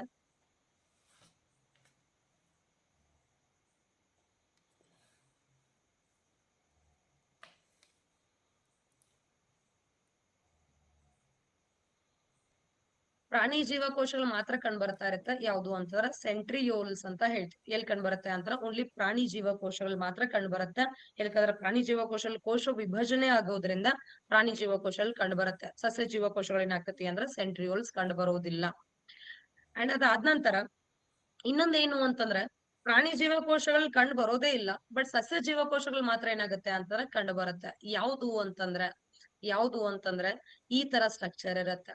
ಯಾವುದು ಅಂತಂದ್ರೆ ಇದನ್ನ ನಾವ್ ಏನಂತ ಕರಿತೀವಿ ಅಂದ್ರ ಕ್ಲೋರೋಪ್ಲಾಸ್ಟ್ ಅಂತ ಕರಿತೀವಿ. ಏನಂತ ಕರಿತೀವಿ ಅಂತಂದ್ರ ಕ್ಲೋರೋಪ್ಲಾಸ್ಟ್ ಅಂತ ಕರಿತೀವಿ. ಇದು ಎಲ್ಲಿರುತ್ತೆ ಅಂದ್ರೆ ಸಸ್ಯ ಜೀವಕೋಶಗಳಲ್ಲಿ ಮಾತ್ರ ಇರುತ್ತೆ. ಪ್ರಾಣಿ ಜೀವಕೋಶಗಳು ಏನಾಗ್ತತಿ ಅಂದ್ರೆ ಕ್ಲೋರೋಪ್ಲಾಸ್ಟ್ ಕಂಡು ಬರುವುದಿಲ್ಲ. ಹೌದಾ? ಸಸ್ಯ ಜೀವಕೋಶಗಳಲ್ಲಿ ಮಾತ್ರ ಏನಾಗಿರುತ್ತೆ ಅಂತಂದ್ರೆ ಕ್ಲೋರೋಪ್ಲಾಸ್ಟ್ ಇರುತ್ತೆ. ಯಾಕಂದ್ರೆ ಆಹಾರ ತಯಾರಿಸ್ಕೊಳ್ತವೆ. ಪ್ರಾಣಿ ಜೀವಕೋಶಗಳು ಮಾತ್ರ ಏನಾಗ್ತತಿ ಅಂತಂದ್ರ ಈ ಒಂದು ಕ್ಲೋರೋಪ್ಲಾಸ್ಟ್ ಕಂಡು ಬರೋದಿಲ್ಲ. ಹೌದಾ? ಸೊ ಇವಿಷ್ಟು ಎರಡಕ್ಕೂ ಜೀವಕೋಶಗಳು ಇರ್ತಕ್ಕಂತಹ ಬೇಸಿಕ್ ಡಿಫ್ರೆನ್ಸ್. ಕ್ಲೋರೋಪ್ಲಾಸ್ಟ್ ಅಂದ್ರೂ ಒಂದೇ, ಕ್ಲೋರೋಫಿಲ್ ಅಂದ್ರೂ ಒಂದೇ. ಓಕೆ, ಸೊ ಹಾಗಾದ್ರೆ ಇಲ್ಲಿ ಇನ್ನೊಂದ್ಸತಿ ಹೇಳ್ತೀನಿ ನೋಡ್ರಿ ಡಿಫ್ರೆನ್ಸ್ ಏನಿದೆ ಅಂತ. ಪ್ಲಾಸ್ಟಿಡ್ ಅಂದ್ರೂ ಒಂದೇ, ಕ್ಲೋರೋಪ್ಲಾಸ್ಟ್ ಅಂದ್ರೂ ಒಂದೇ. ಸೊ ಕೋಶ ಭಿತ್ತಿ ಯಾವ್ದ್ರಲ್ಲಿ ಇರುತ್ತೆ ಅಂತಾರ ಸಸ್ಯ ಜೀವಕೋಶಗಳಲ್ಲಿ ಮಾತ್ರ ಕೋಶ ಭಿತ್ತಿ ಇರುತ್ತೆ. ಪ್ರಾಣಿ ಜೀವಕೋಶಗಳಲ್ಲಿ ಕೋಶ ಭಿತ್ತಿ ಇರೋದಿಲ್ಲ. ಆಯ್ತಾ? ಪ್ರಾಣಿ ಜೀವಕೋಶಗಳಲ್ಲಿ ಕೋಶ ಭಿತ್ತಿ ಇರೋದಿಲ್ಲ. ಅದಾದ ನಂತರ ಕೋಶ ಪೊರೆ ಇಲ್ಲಿನೂ ಇರುತ್ತೆ. ಫಸ್ಟ್ ಏನ್ ಮಾಡ್ರಿ ಅಂತಾರ ಡಿಫ್ರೆನ್ಸಸ್ ನೋಡ್ರಿ, ಆಮೇಲೆ ಕಂಪ್ಯಾರಿಸನ್ ಮಾಡ್ಕೊಂಡು ಹೋಗೋದ್ರಿ. ಡಿಫ್ರೆನ್ಸ್ ಏನಿದೆ ಅಂತಂದ್ರ ಒಂದು ಸಸ್ಯ ಜೀವಕೋಶ ನೋಡಕ್ ಹೆಂಗಿರುತ್ತೆ ಅಂದ್ರೆ ಸ್ಕ್ವೇರ್ ಶೇಪ್ ಇರುತ್ತೆ. ಪ್ರಾಣಿ ಜೀವಕೋಶ ನೋಡಕ್ ಹೆಂಗಿರುತ್ತೆ ಅಂದ್ರೆ ಓವೆಲ್ ಶೇಪ್ ಒಳಗಡೆ ಇರುತ್ತೆ. First difference. ಸೆಕೆಂಡ್ ಏನು ಅಂತಂದ್ರ ಸಸ್ಯ ಜೀವಕೋಶಗಳಲ್ಲಿ ಕೋಶ ಭಿತ್ತಿ ಅನ್ನೋದೇನಾಗುತ್ತೆ ಇರುತ್ತೆ. ಪ್ರಾಣಿ ಜೀವಕೋಶಗಳಲ್ಲಿ ಕೋಶ ಭಿತ್ತಿ ಏನಾಗುತ್ತೆ ಅಂದ್ರೆ ಇರೋದಿಲ್ಲ. ಅದು ಬಿಟ್ರೆ ಸಸ್ಯ ಜೀವಕೋಶಗಳಲ್ಲಿ ಕ್ಲೋರೋಪ್ಲಾಸ್ಟ್ ಇರುತ್ತೆ, ಪ್ರಾಣಿ ಜೀವಕೋಶಗಳಲ್ಲಿ ಕ್ಲೋರೋಪ್ಲಾಸ್ಟ್ ಇರೋದಿಲ್ಲ. ಸಸ್ಯ ಜೀವಕೋಶಗಳಲ್ಲಿ ನ್ಯೂಕ್ಲಿಯಸ್ ಏನಾಗಿರುತ್ತೆ ಅಂತಾರ ಒಂದು ಸೈಡ್ ಅಲ್ಲಿ ಇರುತ್ತೆ, ಸೈಡಿಗೆ ಗೊತ್ತಿರುತ್ತೆ. ಪ್ರಾಣಿ ಜೀವಕೋಶಗಳಲ್ಲಿ ನ್ಯೂಕ್ಲಿಯಸ್ ಏನಾಗಿರುತ್ತೆ ಅಂದ್ರೆ ಎಕ್ಸಾಕ್ಟ್ ಸೆಂಟರ್ ಅಲ್ಲಿ ಇರುತ್ತೆ. ಸಸ್ಯ ಜೀವಕೋಶಗಳಲ್ಲಿ ಸೆಂಟ್ರಿಯೋಲ್ಸ್ ಇರೋದಿಲ್ಲ, ಪ್ರಾಣಿ ಜೀವಕೋಶಗಳಲ್ಲಿ ಸೆಂಟ್ರಿಯೋಲ್ಸ್ ಇರ್ತವೆ. ಸಸ್ಯ ಜೀವಕೋಶಗಳಲ್ಲಿ ಲೈಸೋಸೋಮ್ಸ್ ಗಳು ಏನಾಗಿರ್ತಾವ ಅಂದ್ರೆ ಚಿಕ್ಕದಾಗಿರ್ತವೆ. ಪ್ರಾಣಿ ಜೀವಕೋಶಗಳಲ್ಲಿ ಲೈಸೋಸೋಮ್ಸ್ ಏನಾಗಿರ್ತಾವ ಅಂತಾರ ದೊಡ್ಡದಾಗಿರ್ತವೆ. ಸೊ ಇದು ಡಿಫ್ರೆನ್ಸ್. ಇನ್ನೊಂದ್ ಏನ್ ಡಿಫ್ರೆನ್ಸ್ ಅಂತಂದ್ರೆ ಸಸ್ಯ ಜೀವಕೋಶಗಳಲ್ಲಿ ಏನ್ ವ್ಯಾಕ್ಯೂಲ್ಸ್ ನೀರ್ ತುಂಬು ವ್ಯಾಕ್ಯೂಲ್ಸ್ ಏನಿದಾವಲ್ಲ ಏನಾಗಿರ್ತಾವ ಅಂದ್ರೆ ದೊಡ್ಡದಾಗಿರ್ತವೆ. ಪ್ರಾಣಿ ಜೀವಕೋಶಗಳಲ್ಲಿ ವ್ಯಾಕ್ಯೂಲ್ಸ್ ಏನಾಗಿರ್ತಾವ ಅಂದ್ರೆ ಸಣ್ಣ ಪುಟ್ಟ ವ್ಯಾಕ್ಯೂಲ್ಸ್ ಗಳಾಗಿರ್ತವೆ. ಸೊ ಇದೇನಾಗುತ್ತೆ ಅಂದ್ರೆ ಬೇಸಿಕ್ ಡಿಫ್ರೆನ್ಸ್. ಇನ್ನ ಸಿಮಿಲಾರಿಟಿ ಏನೈತಿ ಅಂದ್ರ ಕಾಮನ್ ಆಗಿರೋದು ಯಾವ್ದು ಅಂದ್ರ ಸಸ್ಯ ಜೀವಕೋಶಗಳಲ್ಲಿನೂ ಕೋಶಪೊರ ಇದೆ, ಪ್ರಾಣಿ ಜೀವಕೋಶಗಳಲ್ಲಿನೂ ಕೋಶಪೊರ ಇದೆ. ಸಸ್ಯ ಜೀವಕೋಶಗಳು ನ್ಯೂಕ್ಲಿಯಸ್ ಐತಿ, ಇಲ್ಲಿ ನ್ಯೂಕ್ಲಿಯಸ್ ಐತಿ. ಜೊತೆಗೆ ಮೈಟೋಕಾಂಡ್ರಿಯಾ 2 ಕಡೆ ಇದಾವೆ, ಗಾಲ್ಗಿ ಕಾಂಪ್ಲೆಕ್ಸ್ 2 ಕಡೆ ಇದಾವೆ. ನೆಕ್ಸ್ಟ್ ಎಂಡೋಪ್ಲಾಸ್ಮಿಕ್ ರೆಟಿಕ್ಯುಲಮ್ 2 ಕಡೆ ಇದಾವೆ, ರೈಬೋಸೋಮ್ಸ್ 2 ಕಡೆ ಇದಾವೆ. ಮತ್ತೆ ಲೈಸೋಸೋಮ್ಸ್ 2 ಕಡೆ ಇದಾವೆ. ಕೋಶ ರಸದಾನಿ ಅಂತ ಏನ್ ಕರಿತೀವಿ ಸೈಟೋಪ್ಲಾಸ್ಮಾ, ಈ ಸೈಟೋಪ್ಲಾಸ್ಮಾದೊಳಗಡೆ ಇವೆಲ್ಲವೂ ಏನಾಗ್ತಿರ್ತತಿ ಅಂತಂದ್ರ ತೇಲ್ತಾ ಇರ್ತವೆ. ಸೈಟೋಪ್ಲಾಸ್ಮಾದೊಳಗಡೆ ಇವೆಲ್ಲವೂ ಏನಾಗ್ತಿರ್ತಾವ ಅಂತಂದ್ರ ತೇಲ್ತಾ ಇರ್ತವೆ. ಇದು ಕ್ಲಿಯರ್ ಆಯ್ತಾ?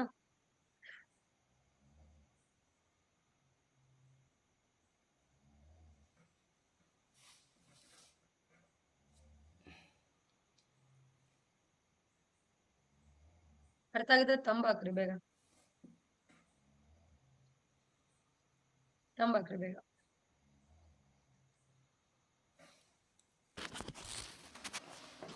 ಸುದೀಪ್ ನಾನು ಕನ್ನಡದಾಗ ಹೇಳಿದ್ದು ಇಷ್ಟೊತ್ತನ. ಹಾಗಾದ್ರೆ ಫಸ್ಟ್ ಒನ್ ನೋಡೋದು ಯಾವ್ದು ಅಂತಂದ್ರ ಮೈಟೋಕಾಂಡ್ರಿಯಾ.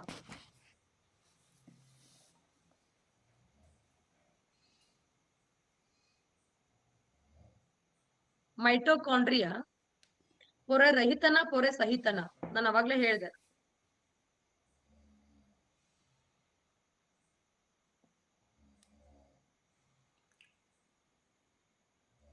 ಸಹಿತ, ಹೌದಾ?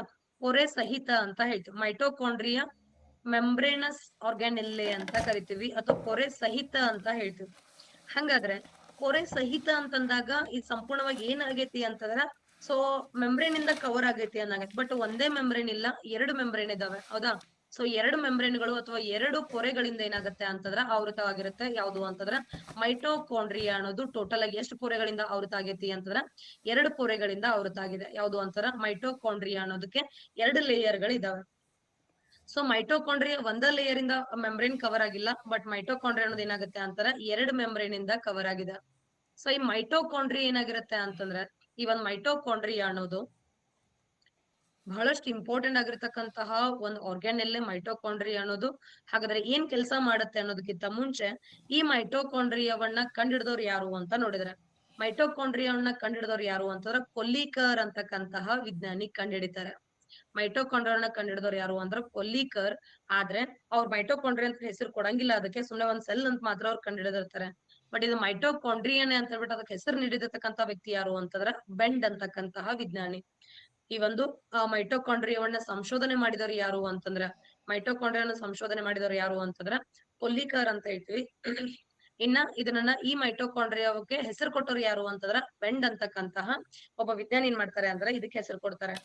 ಹಾಗಾದ್ರೆ ಮೈಟೋಕಾಂಡ್ರಿಯಾ ಅಂತಕ್ಕಂಥದ್ದು ಸಸ್ಯ ಜೀವಕೋಶಗಳಲ್ಲಿ ಅಥವಾ ಪ್ರಾಣಿ ಜೀವಕೋಶಗಳಲ್ಲಿ ಎರಡೂದ್ರಲ್ಲಿ ಇರುತ್ತೆ. ನಾವು ಡಿಫ್ರೆನ್ಸ್ ನೋಡಿದ್ವಿ. ಎರಡೂದ್ರಲ್ಲಿ ಏನಾಗುತ್ತೆ ಅಂತಂದ್ರೆ ಇದಿರುತ್ತೆ. ಬಟ್ ಇದ್ರೊಳಗಡೆ ಈ ರೀತಿ ಏನಾಗಿರ್ತಾವ ಅಂದ್ರ ಒಳಗಡೆ ಫಿಂಗರ್ ಲೈಕ್ ಪ್ರೊಜೆಕ್ಷನ್ಸ್ ಗಳು ಬಂದಿರ್ತವೆ.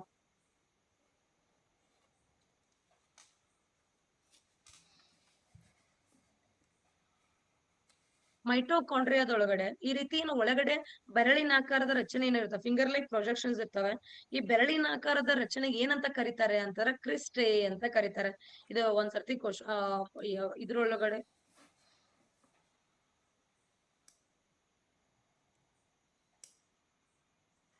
ಕ್ರಿಸ್ಟೆ ಅಂತ ಹೇಳ್ತೀವಿ. ಒಂದು ಬೆರಳಿನ ಆಕಾರದ ರಚನೆಗೆ ಏನಂತ ಕರಿತೀವಿ ಅಂದ್ರೆ ಕ್ರಿಸ್ಟೆ ಅಂತ ಕರಿತೀವಿ. ಒಂದು ಎಕ್ಸಾಮ್ PSI ಎಕ್ಸಾಮ್ ಸಮಥಿಂಗ್ ಕೇಳಿದಾನೆ, ಮೈಟೋಕಾಂಡ್ರಿಯಾದಲ್ಲಿ ಇರ್ತಕ್ಕಂಥ ಬೆರಳಿನ ಆಕಾರದ ರಚನೆಗೆ ಏನಂತ ಕರೀತಾರೆ ಅಂತ ಕ್ವಶನ್ ಕೇಳಿದಾನೆ.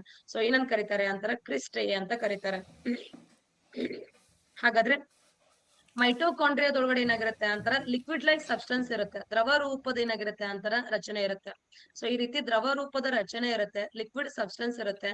ಇದನ್ನ ನಾವೇನಂತ ಕರಿತೀವಿ ಅಂತಂದ್ರ ಮ್ಯಾಟ್ರಿಕ್ಸ್ ಅಂತ ಕರಿತೀವಿ. ಇದ್ರ ಹೆಸರು ಇರೋದನ್ನ ಇಂಗ್ಲಿಷ್ ಅಲ್ಲಿ, ಕನ್ನಡದೊಳಗೆ ಹೆಸರು ಇಲ್ಲ, ಇಂಗ್ಲಿಷ್ ಅಲ್ಲ ನೆನ್ಪಿಟ್ಕೊಳ್ಬೇಕು. ಸೊ ಬೆರಳಿನ ಆಕಾರದ ರಚನೆಗೆ ಏನಂತ ಕರಿತೀವಿ ಅಂತರ ಕ್ರಿಸ್ಟೆ ಅಂತ ಕರಿತೀವಿ. ಈ ರೀತಿ ಒಳಗಡೆ ಏನಾಗಿರುತ್ತೆ ಅಂತರ ಲಿಕ್ವಿಡ್ ಸಬ್ಸ್ಟೆನ್ಸ್ ಇರುತ್ತೆ. ಈ ಲಿಕ್ವಿಡ್ ಸಬ್ಸ್ಟೆನ್ಸ್ ಏನಂತ ಕರಿತೀವಿ ಅಂತಂದ್ರ ಮ್ಯಾಟ್ರಿಕ್ಸ್ ಅಂತ ಕರಿತೀವಿ.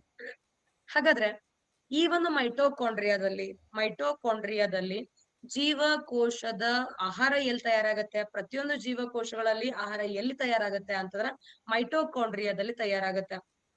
ಹಾಗಾದ್ರೆ ಆಹಾರ ಹೆಂಗ್ ತಯಾರಾಗತ್ತೆ ಅಂತಂದ್ರ ಗ್ಲೂಕೋಸ್, ಏನು ಗ್ಲೂಕೋಸ್ ಇರುತ್ತೋ ಆ ಗ್ಲೂಕೋಸ್ ಜೊತೆ ಯಾವುದು ಅಂತಂದ್ರ ಈ ಒಂದು ಆಕ್ಸಿಜನ್ ಸೇರ್ಕೊಳ್ಳುತ್ತೆ. ಗ್ಲೂಕೋಸ್ ಮತ್ತು ಆಕ್ಸಿಜನ್ ಎರಡೂ ಸೇರ್ಕೊಂಡು ಏನ್ ರೆಡಿ ಆಗತ್ತೆ ಅಂದ್ರೆ ನಮ್ಮ ದೇಹದಲ್ಲಿ ಇರ್ತಕ್ಕಂತಹ ಅಂದ್ರೆ ಆಹಾರವನ್ನ ತಯಾರು ಮಾಡ್ತಕ್ಕಂಥದ್ದು ಯಾವುದು ಅಂತರ ಮೈಟೋಕಾಂಡ್ರಿಯಾ ಆಹಾರವನ್ನ ತಯಾರು ಮಾಡುತ್ತೆ. ಜೀವಕೋಶಗಳಲ್ಲಿ ಆಹಾರ ಉತ್ಪಾದನಾ ಕೇಂದ್ರ ಅಥವಾ ಆಹಾರ ಉತ್ಪಾದನಾ ಕೇಂದ್ರ ಅಂತ ಯಾವ್ದಾಗಿರುತ್ತೆ ಅಂತಂದ್ರೆ ಈ ಒಂದು ಮೈಟೋಕಾಂಡ್ರಿಯಾ ಅಂತ ಹೇಳ್ತೀವಿ. ಆ ಆಹಾರದಿಂದ ಏನಾಗುತ್ತೆ ಅಂದ್ರ ಆಹಾರ ಅಂತಂದ್ರೆ ಗ್ಲೂಕೋಸ್ ರೂಪದಲ್ಲಿ ಇರುತ್ತೆ. ಸೊ ಈ ಒಂದು ಆಹಾರ ಏನಾಗಿರುತ್ತೆ ಅಂತಾರ ಗ್ಲೂಕೋಸ್ ರೂಪದಲ್ಲಿ ಇರುತ್ತೆ. ಗ್ಲೂಕೋಸ್ ಜೊತೆ ಏನ್ ಸೇರ್ಕೊಳ್ಳುತ್ತೆ ಅಂದ್ರೆ ಆಕ್ಸಿಜನ್ ಸೇರ್ಕೊಂಡು ಏನ್ ರಿಲೀಸ್ ಆಗತ್ತೆ ಅಂತಾರ ಶಕ್ತಿ ರಿಲೀಸ್ ಆಗತ್ತೆ. ಆಹಾರದ ಜೊತೆ ಯಾವ್ದು ಸೇರ್ಕೊಳ್ಳುತ್ತೆ ಅಂತಾರ ಆಕ್ಸಿಜನ್ ಸೇರ್ಕೊಳ್ಳುತ್ತೆ. ಈ ಆಕ್ಸಿಜನ್ ಸೇರ್ಕೊಂಡು ಏನಾಗುತ್ತೆ ಅಂತಾರ ಶಕ್ತಿ ರೂಪದಲ್ಲಿ ಹೊರಗ್ ಬರುತ್ತೆ. ಸೊ ಹಾಗಾಗಿ ಇಲ್ಲಿ ಮೈಟೋಕಾಂಡ್ರಿಯಾದಲ್ಲಿ ಆಹಾರ ಸಂಶ್ಲೇಷಣೆ ಆಗಿರೋದ್ರಿಂದ ಆಹಾರ ತಯಾರಾಗತ್ತೆ. ಈ ಆಹಾರ ನಮಗೆ ಯಾವ ರೂಪದಲ್ಲಿ ಸಿಗುತ್ತೆ ಅಂತಂದ್ರೆ ATP ಗಳ ಮೂಲಕ ಆಹಾರ ಸಿಗುತ್ತೆ. ಆಹಾರ ಯಾವ ರೂಪದಲ್ಲಿ ಇರುತ್ತೆ ಅಂತಂದಾಗ ATP ಮೂಲಕ ಆಹಾರ ಇರುತ್ತೆ. ಅಥವಾ ಶಕ್ತಿಯ ರೂಪ ಯಾವುದು ಅಂತಂದ್ರೆ ATP ಗಳ ಮೂಲಕ ಶಕ್ತಿ ಸಿಗುತ್ತೆ. ATP ಅಂತಂದ್ರೆ ಅಡಿನೋಸಿನ್ ಟ್ರೈಫಾಸ್ಫೇಟ್ ಅಂತ ಹೇಳ್ತೀವಿ. ATP ಅಂತಂದ್ರೆ ಅಡಿನೋಸಿನ್ ಟ್ರೈಫಾಸ್ಫೇಟ್ ಅಂತ ಹೇಳ್ತೀವಿ.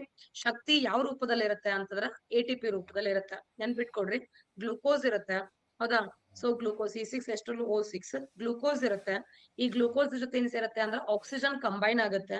ಇದು ಎರಡೂ ಸೇರ್ಕೊಂಡು ಏನಾಗುತ್ತೆ ಅಂತಾರೆ ಶಕ್ತಿ ರಿಲೀಸ್ ಆಗುತ್ತೆ. ನಮ್ಮೊಳಗಡೆ ಇರ್ತಕ್ಕಂಥ ಶಕ್ತಿ ನಮಗೆ ಯಾವ ರೂಪದಲ್ಲಿ ಸಿಗುತ್ತೆ ಅಂತಂದ್ರೆ ATP ಗಳ ಮೂಲಕ ಸಿಗುತ್ತೆ. ATP ಅಂತಂದ್ರೆ ಅಡಿನೋಸಿನ್ ಟ್ರೈಫಾಸ್ಫೇಟ್ ಅಂತ ಕರಿತೀವಿ. ಹಾಗಾಗಿ ಸಸ್ಯ ಜೀವಕೋಶಗಳಲ್ಲಾಗಿರ್ಬೋದು, ಪ್ರಾಣಿ ಜೀವಕೋಶಗಳಲ್ಲಾಗಿರ್ಬೋದು ಆಹಾರ ಎಲ್ಲಿ ತಯಾರಾಗತ್ತೆ ಜೀವಕೋಶಗಳಲ್ಲಿ ಅಂತರ ಮೈಟೋಕಾಂಡ್ರಿಯಾದಲ್ಲಿ ಆಹಾರ ತಯಾರಾಗಿರೋದ್ರಿಂದ ಅದನ್ನ ಏನಂತ ಕರಿತೀವಿ ಅಂತಂದ್ರ ಮೈಟೋಕಾಂಡ್ರಿಯಾನ ಏನಂತ ಕರಿತೀವಿ ಅಂದ್ರ ಆಹಾರ ಉತ್ಪಾದನಾ ಕೇಂದ್ರ ಅಂತ ಕರಿತೀವಿ, ಅಥವಾ ಶಕ್ತಿ ಉತ್ಪಾದನಾ ಕೇಂದ್ರ ಅಂತ ಕರಿತೀವಿ, ಅಥವಾ power house of the cell ಅಂತ ಕರೀತಾರೆ. Power house of the cell, power house of the cell. ಹಾಗಾದ್ರೆ ಶಕ್ತಿ ಉತ್ಪಾದನಾ ಕೇಂದ್ರ ಅಂತ ಯಾವ್ದು ಕರಿತೀವಿ ಅಂತಂದ್ರ ಮೈಟೋಕಾಂಡ್ರಿಯಾಗೆ ಕರಿತೀವಿ. ಇನ್ನೊಂದ್ ಪಾಯಿಂಟ್ ನೆನ್ಪಿಟ್ಕೊಡ್ರಿ, ಇಲ್ಲೇನ್ ಆಕ್ಸಿಜನ್ ಲಿಬರೇಟ್ ಮಾಡ್ತಿರ್ತದೋ, ಆಕ್ಸಿಜನ್ ಏನ್ ಹೊರಗ್ ಬರ್ತಾ ಇರ್ತದೋ, ಇದೇ ಆಕ್ಸಿಜನ್ ನ ಯೂಸ್ ಮಾಡ್ಕೊಂಡು ಸೆಲ್ಸ್ ಗಳು ಏನ್ ಮಾಡ್ತಾವ ಒಂಥರ ಉಸಿರಾಟ ಕೂಡ ಮಾಡ್ತವೆ. ಇದೇ ಆಕ್ಸಿಜನ್ ನ ಬಳಸ್ಕೊಂಡು ಸೆಲ್ಸ್ ಗಳು ಉಸಿರಾಟ ಮಾಡೋದ್ರಿಂದ ಇದನ್ನ ಏನಂತ ಕರಿತೀವಿ ಅಂತಾರ ಉಸಿರಾಟದ ಕೇಂದ್ರ ಅಂತ ಕೂಡ ಕರಿತೀವಿ. ಹಾಗಾದ್ರೆ respiratory centre of the cell ಯಾವುದು ಅಂತಂದ್ರ ಮೈಟೋಕಾಂಡ್ರಿಯಾ. ಉಸಿರಾಟದ ಕೇಂದ್ರ ಅಂತ ಕೂಡ ಯಾವ್ದು ಕರಿತೀವಿ ಅಂತಂದ್ರ ಮೈಟೋಕಾಂಡ್ರಿಯಾ ಕರಿತೀವಿ. ಮೈಟೋಕಾಂಡ್ರಿಯಾದಲ್ಲಿ ಉಸಿರಾಟನೂ ನಡೆಯುತ್ತೆ, ಶಕ್ತಿನೂ ಬಿಡುಗಡೆ ಆಗುತ್ತೆ, ಪ್ಲಸ್ ಆಹಾರ ಕೂಡ ತಯಾರಾಗುತ್ತೆ. ಸೊ ಹಾಗಾಗಿ ಮೈಟೋಕಾಂಡ್ರಿಯಾದಲ್ಲಿ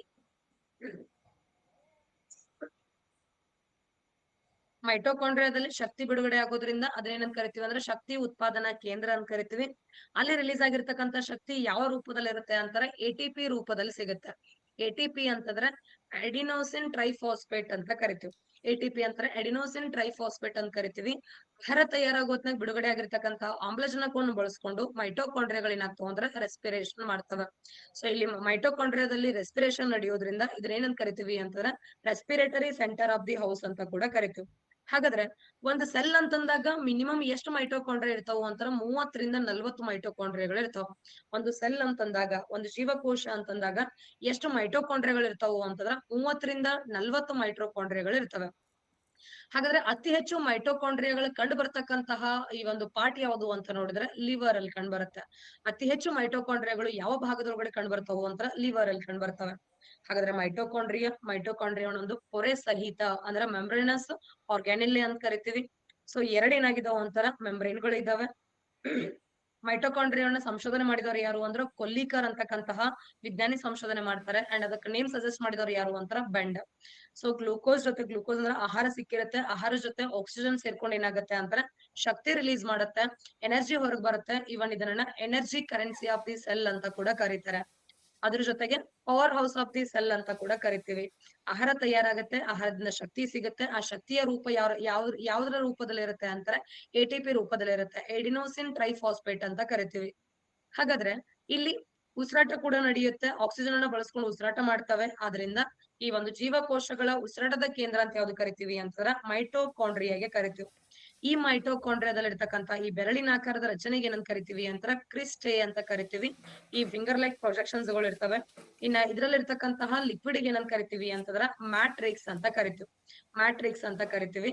ಸೊ ಹಾಗಾದ್ರೆ ಇದೇನು ಅಂತಾರ ಮೈಟೋಕಾಂಡ್ರಿಯಾ. ಶಕ್ತಿ ಉತ್ಪಾದನಾ ಕೇಂದ್ರ ಅಂದ್ರೂ ಒಂದೇ, power house of the cell ಅಂದ್ರೂ ಒಂದೇ, ಉಸಿರಾಟದ ಕೇಂದ್ರ ಅಂದ್ರೂ ಒಂದೇ, ರೆಸ್ಪಿರೇಟರಿ ಸೆಂಟರ್ ಅಂದ್ರೂ ಒಂದೇ, energy currency of the cell ಅಂದ್ರೂ ಕೂಡ ಯಾವ್ದು ಅಂತಾರ ಮೈಟೋಕಾಂಡ್ರಿಯಾ ಆಗಿರುತ್ತೆ. ಸಸ್ಯ ಜೀವಕೋಶಗಳಲ್ಲೂ ಇರುತ್ತೆ, ಪ್ರಾಣಿ ಜೀವಕೋಶಗಳಲ್ಲೂ ಇರುತ್ತೆ. ಎಡಿಪಿ ಅಂತಂದ್ರೆ ಎಡಿನೋಸಿನ್ ಡೈಫಾಸ್ಫೇಟ್ ಅಂತ ಹೇಳ್ತೀವಿ. ಎಡಿಪಿ ಒಳಗಡೆ ಮತ್ತೊಂದು ಇದನ್ನ ಎಟಿಪಿನ ಆಡ್ ಮಾಡಿದ್ರೆ ಅದು ಎಡಿನೋಸಿನ್ ಟ್ರೈಫಾಸ್ಫೇಟ್ ಆಗುತ್ತೆ.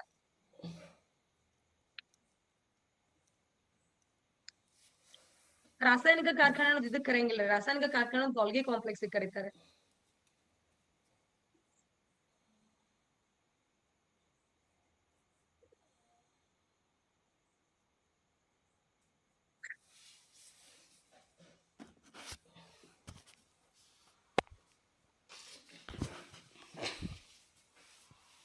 ಎಡಿಪಿ ಅಂತಂದ್ರೆ ಎಡಿಪಿ ಅಂತಂದ್ರೆ ಅಡಿನೋಸಿನ್ ಡೈಫಾಸ್ಫೇಟ್. ಫಾಸ್ಫೇಟ್ ಗಳು ಎಷ್ಟಿರ್ತಾವ ಅಂತಾರೆ? 2 ಇರ್ತವೆ. ಎಡಿಪಿ ಒಳಗಡೆ ಒಂದ್ ಎಕ್ಸ್ಟ್ರಾ ಮತ್ತೊಂದು ಫಾಸ್ಫೇಟ್ ಅನ್ನ ಆಡ್ ಮಾಡಿದ್ರೆ ಅದೇನಾಗುತ್ತೆ ಅಂದ್ರೆ ಎಟಿಪಿ ಆಗುತ್ತೆ. ಎಟಿಪಿ ಆಗುತ್ತೆ. ಶಕ್ತಿ ಉತ್ಪಾದನಾ ಕೇಂದ್ರ ಇರುತ್ತೆ ಸರ್, ಎಲ್ಲಾನು ಇರುತ್ತೆ. ನ್ಯೂಕ್ಲಿಯಸ್ ಇರುತ್ತೆ ಅಂದ್ಮೇಲೆ ಆಬ್ವಿಯಸ್ಲಿ ಎಲ್ಲಾನು ಇರುತ್ತೆ ಸೆಲ್ ಅಲ್ಲಿ.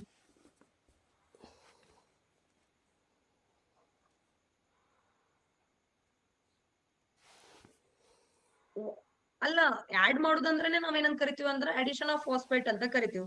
ಇಲ್ಲಿ ಇದು ಪಾಪ ಆರ್ಟ್ಸ್ ಬ್ಯಾಕ್ ಗ್ರೌಂಡ್ ಹಿಂಗ್ ಹೇಳಾಕತ್ರ ಅರ್ಥ ಆಗಂಗಿಲ್ಲ ರೀ. ಅದಕ್ಕೆ ಎಡಿಪಿ ಅಂತ ಹೇಳ್ತೀವಿ, ಅಡಿನೋಸಿನ್ ಡೈಫಾಸ್ಫೇಟ್. ಡೈ ಅಂತಂದ್ರೆ 2 ಅಂತ ಅರ್ಥ. 2 ಫಾಸ್ಫೇಟ್ ಗಳು ಇತ್ತು ಅಂತಂದ್ರೆ ಅಡಿನೋಸಿನ್ ಡೈಫಾಸ್ಫೇಟ್ ಅಂತ ಹೇಳ್ತೀವಿ. ಇದ್ರ ಜೊತೆ ಮತ್ತೊಂದು ಫಾಸ್ಫೇಟ್ ಅನ್ನ ಸೇರಿಸ್ಬಿಟ್ರಿ ಅಂತಾರೆ ಇದಕ್ಕೆ ಏನಂತ ಕರಿತೀವಿ ಅಂದ್ರೆ ಅಡಿಷನ್ ಆಫ್ ಫಾಸ್ಫೇಟ್ ಅಂತ ಹೇಳ್ತೀವಿ. ಜಿಡಿಪಿ ಅಲ್ವಾ, ಜಿಡಿಪಿ ಎಕನಾಮಿಕ್ಸ್ ಒಳಗಡೆ ಯಾಕೆ ಇಲ್ಲಿ ಯಾಕೆ ಎಡಿಪಿ ಒಳಗಡೆ ಒಂದು ಫಾಸ್ಫೇಟ್ ಅನ್ನ ಸೇರಿಸ್ಬಿಟ್ರೆ ಅದಕ್ಕೆ ಏನಾಗತ್ತೆ ಅಂತಾರೆ ಎಟಿಪಿ ಆಗತ್ತೆ. ಎಟಿಪಿ ಅಂತಾರೆ ಅಡಿನೋಸಿನ್ ಟ್ರೈಫಾಸ್ಫೇಟ್ ಅಂತ ಹೇಳ್ತೀವಿ.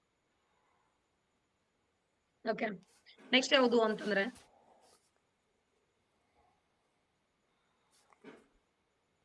ಮ್ಯಾಟ್ರಿಕ್ಸ್ ಅಂತಂದ್ರೆ ಮಾತೃ ಕಡೆನೂ ಸೆಲ್ಸ್ ಇರ್ತಾವ್ರಿ. ಟ್ರಿಲಿಯನ್ ಗಟ್ಲೆ ಸೆಲ್ಸ್ ಇರ್ತವೆ. ಪ್ರತಿಯೊಂದು ಬಾಡಿ ಪಾರ್ಟ್ಸ್ ಪ್ರತಿಯೊಂದು ಪಾಯಿಂಟ್ಸ್ ಒಳಗಡೆ ಸೆಲ್ಸ್ ಇರ್ತವೆ. ಲಿವರ್ ಒಳಗಡೆ ಅತಿ ಹೆಚ್ಚು ಮೈಟೋಕಾಂಡ್ರಿಯಾಗಳು ಇರ್ತವೆ.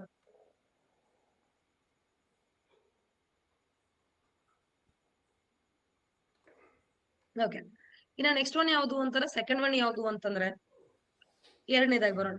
ಸೊ ಇಲ್ಲಿ ಆಹಾರವನ್ನ ತಯಾರು ಮಾಡೋದು ಯಾವ್ದು ಅಂದಂಗಾಯ್ತು ಅಂದ್ರೆ ಮೈಟೋಕಾಂಡ್ರಿಯಾ ತಯಾರು ಮಾಡ್ತೈತೆ ಅಂದಂಗಾಯ್ತು. ಹಾಗಾದ್ರೆ ಆಹಾರವನ್ನ ಸ್ಟೋರ್ ಮಾಡ್ಕೊಳ್ಳೋದು ಯಾವ್ದು ಅಂತಂದ್ರ ಅದು ಗಾಲ್ಗಿ ಕಾಂಪ್ಲೆಕ್ಸ್ ಅಂತ ಹೇಳ್ತೀವಿ. ಆಹಾರವನ್ನ ಸ್ಟೋರೇಜ್ ಮಾಡ್ಕೊಳ್ಳೋದು ಯಾವ್ದು ಅಂತಾರ ಗಾಲ್ಗಿ ಕಾಂಪ್ಲೆಕ್ಸ್, ಗಾಲ್ಗಿ ಸಂಕೀರ್ಣ. ಎರಡನೇದು ಯಾವ್ದು ಅಂತಂದ್ರ ಗಾಲ್ಗಿ ಸಂಕೀರ್ಣ. ಆಹಾರವನ್ನ ಸ್ಟೋರ್ ಮಾಡ್ಕೊಳ್ಳೋದು ಯಾವ್ದು ಅಂತಂದ್ರ ಗಾಲ್ಗಿ ಅಪಾರಟಸ್ ಅಥವಾ ಗಾಲ್ಗಿ ಸಂಕೀರ್ಣ ಅಂತ ಹೇಳ್ತೀವಿ.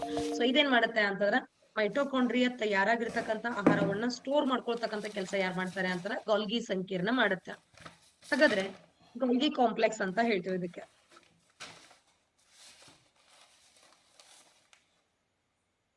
Golgi complex. ಓಕೆ, ಹಾಗಾದ್ರೆ ಇಲ್ಲಿ ಗಾಲ್ಗಿ ಸಂಕೀರ್ಣ ಅಂತಕ್ಕಂಥದನ್ನ ಕಂಡಿಡಿದವ್ರು ಯಾರು ಅಂತಾರ ಕೆಮಿಲಿಯೋ ಗಾಲ್ಗಿ ಅವ್ರು ಕಂಡುಹಿಡಿತಾರೆ. ಯಾರು ಅಂತಂದ್ರ ಕೆಮಿಲಿಯೋ ಗಾಲ್ಗಿ. ಅವ್ರ ಹೆಸರು ಮೇಲ್ಗಡೆನ ಗಾಲ್ಗಿ ಸಂಕೀರ್ಣ ಅಂತ ಹೆಸರು ಕೊಡ್ತಾರೆ.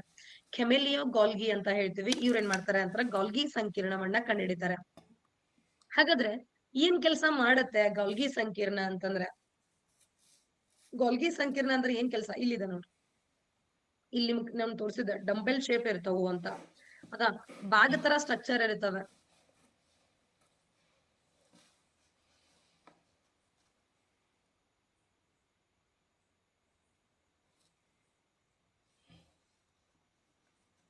ಈ ತರ ಬ್ಯಾಗ್ ಸ್ಟಾರ್ ಆಗಿರ್ಬೋದು ಅಥವಾ ಈ ಒಂದು ಏನ್ ಡಂಬಲ್ ಶೇಪ್ ಅಂತ ಏನ್ ಹೇಳ್ತಿರಲ್ಲ, ಈ ರೀತಿ ಸ್ಟ್ರಕ್ಚರ್ ಅನ್ನ ಒಳಗೊಂಡಿರ್ತವೆ. ಸೊ ಇದು ಕಾಮನ್ ಸಸ್ಯ ಜೀವಕೋಶಗಳು ಗಾಲ್ಗಿ ಕಾಂಪ್ಲೆಕ್ಸ್. ಮೈಟೋಕಾಂಡ್ರಿಯಾ ತಯಾರು ಮಾಡಿರ್ತಕ್ಕಂತ ಆಹಾರವನ್ನ ಏನ್ ಮಾಡ್ಕೊಳುತ್ತೆ ಅಂತಂದ್ರ ಅದನ್ನ ಹಿಡಿದು ಇಟ್ಕೊಳ್ಳುತ್ತೆ ಅಥವಾ ಆಹಾರವನ್ನ ಏನ್ ಮಾಡುತ್ತೆ ಅಂತಂದ್ರ ತಾನು ಸೇವ್ ಮಾಡ್ಕೊಂಡು ಇಟ್ಕೊಂಡಿರುತ್ತೆ, ಸಂಗ್ರಹ ಮಾಡ್ಕೊಂಡು ಇಟ್ಕೊಳ್ಳುತ್ತೆ. ಅಂಡ್ ಇದು ನಮ್ಮ ಕೋಶದ ಬೇಕಾಗಿರ್ತಕ್ಕಂತಹ ಪ್ರತಿಯೊಂದು ರಾಸಾಯನಿಕ ವಸ್ತುಗಳನ್ನ ಪ್ರೊಡಕ್ಷನ್ ಮಾಡೋದು ಯಾವುದು ಅಂತಂದ್ರ ಗಾಲ್ಗಿ ಸಂಕೀರ್ಣ ಆಗಿರುತ್ತೆ. ಅಂದ್ರೆ ಕೋಶೀಯ ಚಟುವಟಿಕೆಗಳು ಬೇಕಾಗಿರ್ತಕ್ಕಂಥ ಅವುಗಳಿಗೆ ಏನ್ ಎನ್ಸೈಮ್ ಬೇಕು, ಎನ್ಸೈಮ್ ಅನ್ನು ಪ್ರೊಡಕ್ಷನ್ ಮಾಡುತ್ತೆ. ಏನೇನು ಈ ಒಂದ್ ಕೆಮಿಕಲ್ ಪ್ರೊಡಕ್ಷನ್ ಬೇಕು, ಕೆಮಿಕಲ್ಸ್ ಗಳನ್ನ ಪ್ರೊಡಕ್ಷನ್ ಮಾಡ್ಕೊಡೋದು ಯಾವುದು ಅಂತಾರ ಗಾಲ್ಗಿ ಸಂಕೀರ್ಣ. ಕೋಶೀಯ ಚಟುವಟಿಕೆಗಳಿಗೆ ಬೇಕಾಗಿರ್ತಕ್ಕಂತ ಸೆಲ್ ಆಕ್ಟಿವಿಟೀಸ್ ಗಳಿಗೆ ಬೇಕಾಗಿರ್ತಕ್ಕಂತ ಪ್ರತಿಯೊಂದು ರಾಸಾಯನಿಕ ವಸ್ತುಗಳನ್ನ ಪ್ರೊಡಕ್ಷನ್ ಯಾರ್ ಮಾಡ್ಕೊಡ್ತಾರೆ ಅಂತಾರ ಗಾಲ್ಗಿ ಸಂಕೀರ್ಣ ಮಾಡ್ಕೊಡುತ್ತೆ. ಹಾಗಾಗಿ ಗಾಲ್ಗಿ ಸಂಕೀರ್ಣವನ್ನ ನಾವೇನಂತ ಕರಿತೀವಿ ಅಂತಾರ ರಾಸಾಯನಿಕ ಕಾರ್ಖಾನೆ ಅಂತ ಕರಿತೀವಿ. ಕೆಮಿಕಲ್ ಫ್ಯಾಕ್ಟರಿ ಅಂತ ನಾವ್ ಯಾವ್ದನ್ ಕರಿತೀವಿ ಅಂತಾರ ಗಾಲ್ಗಿ ಸಂಕೀರ್ಣವನ್ನ ಕರಿತೀವಿ. ಏನಂತ ಕರಿತೀವಿ ಅಂತಾರ ಕೆಮಿಕಲ್ ಫ್ಯಾಕ್ಟರಿ ಅಂತ ಕರಿತೀವಿ ಅಥವಾ ರಾಸಾಯನಿಕ ಕಾರ್ಖಾನೆ. ಒಂದು ಕೋಶ ಅಂದಾಗ ಒಂದು ಜೀವಕೋಶ ಇರ್ತತಿ ಅಂದ್ರ ಆ ಜೀವಕೋಶಗಳಿಗೆ ಏನೇನ್ ಬೇಕು ರಾಸಾಯನಿಕ ವಸ್ತುಗಳು, ಏನೇನ್ ಎನ್ಸೈಮ್ಸ್ ಬೇಕು ಅದನ್ನೆಲ್ಲ ಡಿಸೈಡ್ ಮಾಡ್ಕೊಂಡು ಅದನ್ನೆಲ್ಲ ಪ್ರೊಡಕ್ಷನ್ ಮಾಡ್ತಕ್ಕಂಥದ್ದು ಯಾವುದು ಅಂತಂದ್ರ ಈ ಒಂದು ಈ ಒಂದು ಗಾಲ್ಗಿ ಸಂಕೀರ್ಣ ಮಾಡುತ್ತೆ. ಹಾಗಾಗಿ ನಾವ್ ಇದನ್ನ ಏನಂತ ಕರಿತೀವಿ ಅಂದ್ರೆ ರಾಸಾಯನಿಕ ಕಾರ್ಖಾನೆ ಅಂತ ಕರಿತೀವಿ, ಕೆಮಿಕಲ್ ಫ್ಯಾಕ್ಟರಿ ಅಂತ ಕರಿತೀವಿ. ಇದೇನ್ ಮಾಡುತ್ತೆ ಅಂತಾರ ಕಿಣ್ವಗಳನ್ನ ತಯಾರು ಮಾಡುತ್ತೆ. ಈ ಒಂದು ದೇಹದ ಚಟುವಟಿಕೆ ಬಯೋ ಕೆಟಲಿಸ್ಟ್ ಆಗಿ ವರ್ಕ್ ಮಾಡ್ತವೆ. ಹೌದಾ, ಬಯೋ ಕೆಟಲಿಸ್ಟ್ ಗಳಾಗಿ ವರ್ಕ್ ಮಾಡ್ತವೆ. ಅಂದ್ರೆ ಈ ಬಾಡಿ ಒಳಗಡೆ ಡೈಜೆಷನ್ ನಡೀತಾ ಇತ್ತು ಅಂದ್ರೆ ಅಲ್ಲಿ ಕಿಣ್ವಗಳು ಇರ್ಲಿಲ್ಲ ಅಂದ್ರೆ ಡೈಜೆಷನ್ ಬಹಳ ಸ್ಲೋ ಆಗುತ್ತೆ. ಹೌದಾ, ಸೊ ರೆನಿನ್ ಅಂತ ಇದೆ. ಹೌದಾ, ಕೆಲವೊಂದಿಷ್ಟು ನಿಮ್ಗೆ ಡೈಜೆಷನ್ ಸಿಸ್ಟಮ್ ಹೇಳುವತ್ನಾಗ ಬರುತ್ತೆ. ಸೊ ಆ ಒಂದು ಕಿಣ್ವಗಳು ಇರ್ಲಿಲ್ಲ ಅಂತಂದ್ರ ಪ್ರೊಸೆಸ್ ಕಂಪ್ಲೀಟ್ಲಿ ಸ್ಲೋ ಆಗ್ಬಿಡುತ್ತೆ. ಜೈವಿಕ ಕ್ರಿಯೆಗಳು ಬಹಳ ಸ್ಲೋ ಆಗಕ್ ಸ್ಟಾರ್ಟ್ ಆಗ್ತವೆ. ಆದ್ರಿಂದ ಅವುಗಳನ್ನ ಸ್ಪೀಡ್ ಅಪ್ ಮಾಡ್ಬೇಕು, ಅವುಗಳನ್ನ ಸ್ಪೀಡ್ ಆಗಿ ಮಾಡ್ಬೇಕು ಅಂತ ಹೇಳ್ಬಿಟ್ಟು ಬಯೋ ಕೆಟ್ಲಿಸ್ಟ್ ಕೆಲಸ ಮಾಡ್ತಕ್ಕಂಥದ್ದು ಯಾವುದು ಅಂತರ ಎನ್ಸೈಮ್ ಗಳಾಗಿರ್ತವೆ. ಕಿಣ್ವಗಳು ಅಂತ ಹೇಳ್ತೀವಿ. ಕಿಣ್ವಗಳಿಗೆ ಎನ್ಸೈಮ್ಗಳು ಅಂತ ಹೇಳ್ತೀವಿ. ಈ ಕಿಣ್ವಗಳನ್ನ ಯಾರ್ ಪ್ರೊಡಕ್ಷನ್ ಮಾಡ್ತಾರೆ ಜೀವಕೋಶದಲ್ಲಿ ಅಂದ್ರೆ ಗಾಲ್ಗಿ ಸಂಕೀರ್ಣ ಪ್ರೊಡಕ್ಷನ್ ಮಾಡುತ್ತೆ. ಹಾಗಾಗಿ ಗಾಲ್ಗಿ ಸಂಕೀರ್ಣವನ್ನ ಏನಂತ ಕರಿತೀವಿ ಅಂತಾರ enzyme bag of the cell ಅಂತ ಕರಿತಾರೆ. ಏನಂತ ಕರಿತೀವಿ ಅಂತಾರ enzyme bag of the cell. Enzyme bag of the cell ಅಂತ ಯಾವ್ದು ಕರಿತೀವಿ ಅಂತಾರ ಗಾಲ್ಗಿ ಸಂಕೀರ್ಣವನ್ನ ಕರಿತೀವಿ.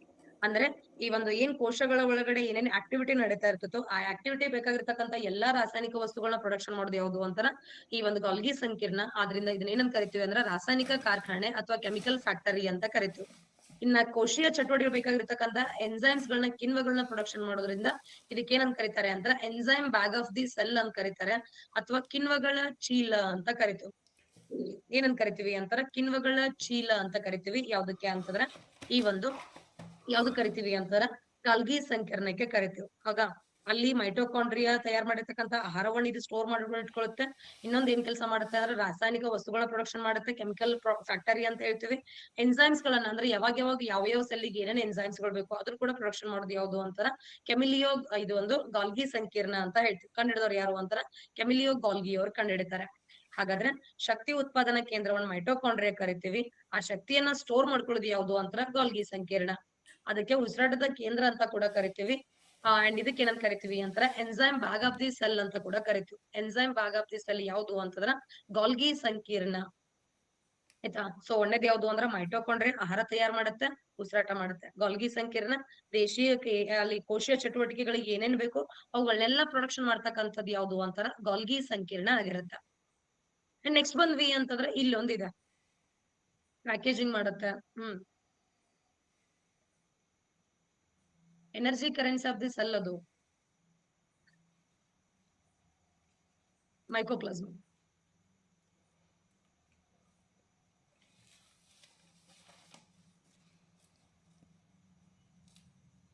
ಮೇಘನಾ, ನಾನು ಇನ್ನ ನ್ಯೂಕ್ಲಿಯಸ್ ಬಂದೇ ಇಲ್ಲ. ನಾನು ಇನ್ನ 2ನೇ ಆಫೀಸ್ ಅಂತಾನು ಕರೀತಾರೆ.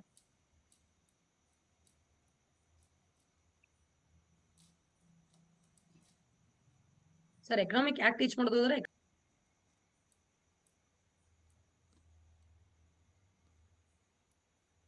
3 ಫಾಸ್ಫೇಟ್ಗಳು ಇರ್ತಾವ. Suicide bag of the cell ಅದು, ಎನ್ಸೈಮ್ ಬ್ಯಾಗ್ ಅಲ್ಲ. ಆತ್ಮಹತ್ಯೆ ಹುಡುಗ ಮಾಡಿದ್ದು ಕಮೆಂಟಿಗೆ ನಾನು ಅಪ್ಸೆಟ್ ಆಗಿರೋದು. ಡೋಂಟ್ ವರಿ, ನಾನು ನಿಮ್ ಮೆಸೇಜ್ ಕೂಡ ಹಾಕಿದ್ದೆ ಅದ್ರೊಳಗಡೆ ಬಾಕ್ಸ್ ಒಳಗಡೆ. ನೀವು ಮೆಸೇಜ್ ಹಾಕಿದ್ರೆ ನಾನು ರಿಪ್ಲೈ ಮಾಡಿದ್ದೆ. ಎಸ್, ನ್ಯೂಕ್ಲಿಯಸ್ ಇಂದ ಏನಾಗುತ್ತೆ ಅಂತಾರ ಸ್ಟಾರ್ಟ್ ಆಗಿರುತ್ತೆ. ನ್ಯೂಕ್ಲಿಯಸ್ ಇದೆ, ಇಲ್ಲಿ ನ್ಯೂಕ್ಲಿಯಸ್ ಇದೆ ಸೆಂಟರ್ ಅಲ್ಲಿ.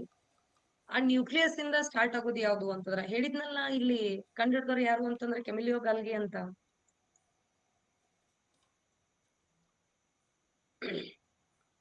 ನ್ಯೂಕ್ಲಿಯಸ್ ಇಂದ ಹೊರಗಡೆ ಹೋಗುತ್ತೆ, ನ್ಯೂಕ್ಲಿಯಸ್ ಇಂದ ಔಟರ್ ಸೈಡ್ ಬರ್ತಾ ಇದೆ ಈ ರೀತಿ. ಇದು ಯಾವ್ದು ಅಂತಂದ್ರ ER ಅಂತ ಹೇಳ್ತೀವಿ ನಾವು. ಏನಂತ ಕರಿತೀವಿ ಅಂತಂದ್ರ ER. ER ಅಂತಂದ್ರೆ ಎಂಡೋಪ್ಲಾಸ್ಮಿಕ್ ರೆಟಿಕ್ಯುಲಮ್ ಅಂತ ಕರಿತೀವಿ. ER ಅಂತಂದ್ರೆ ಎಂಡೋಪ್ಲಾಸ್ಮಿಕ್ ರೆಟಿಕ್ಯುಲಮ್.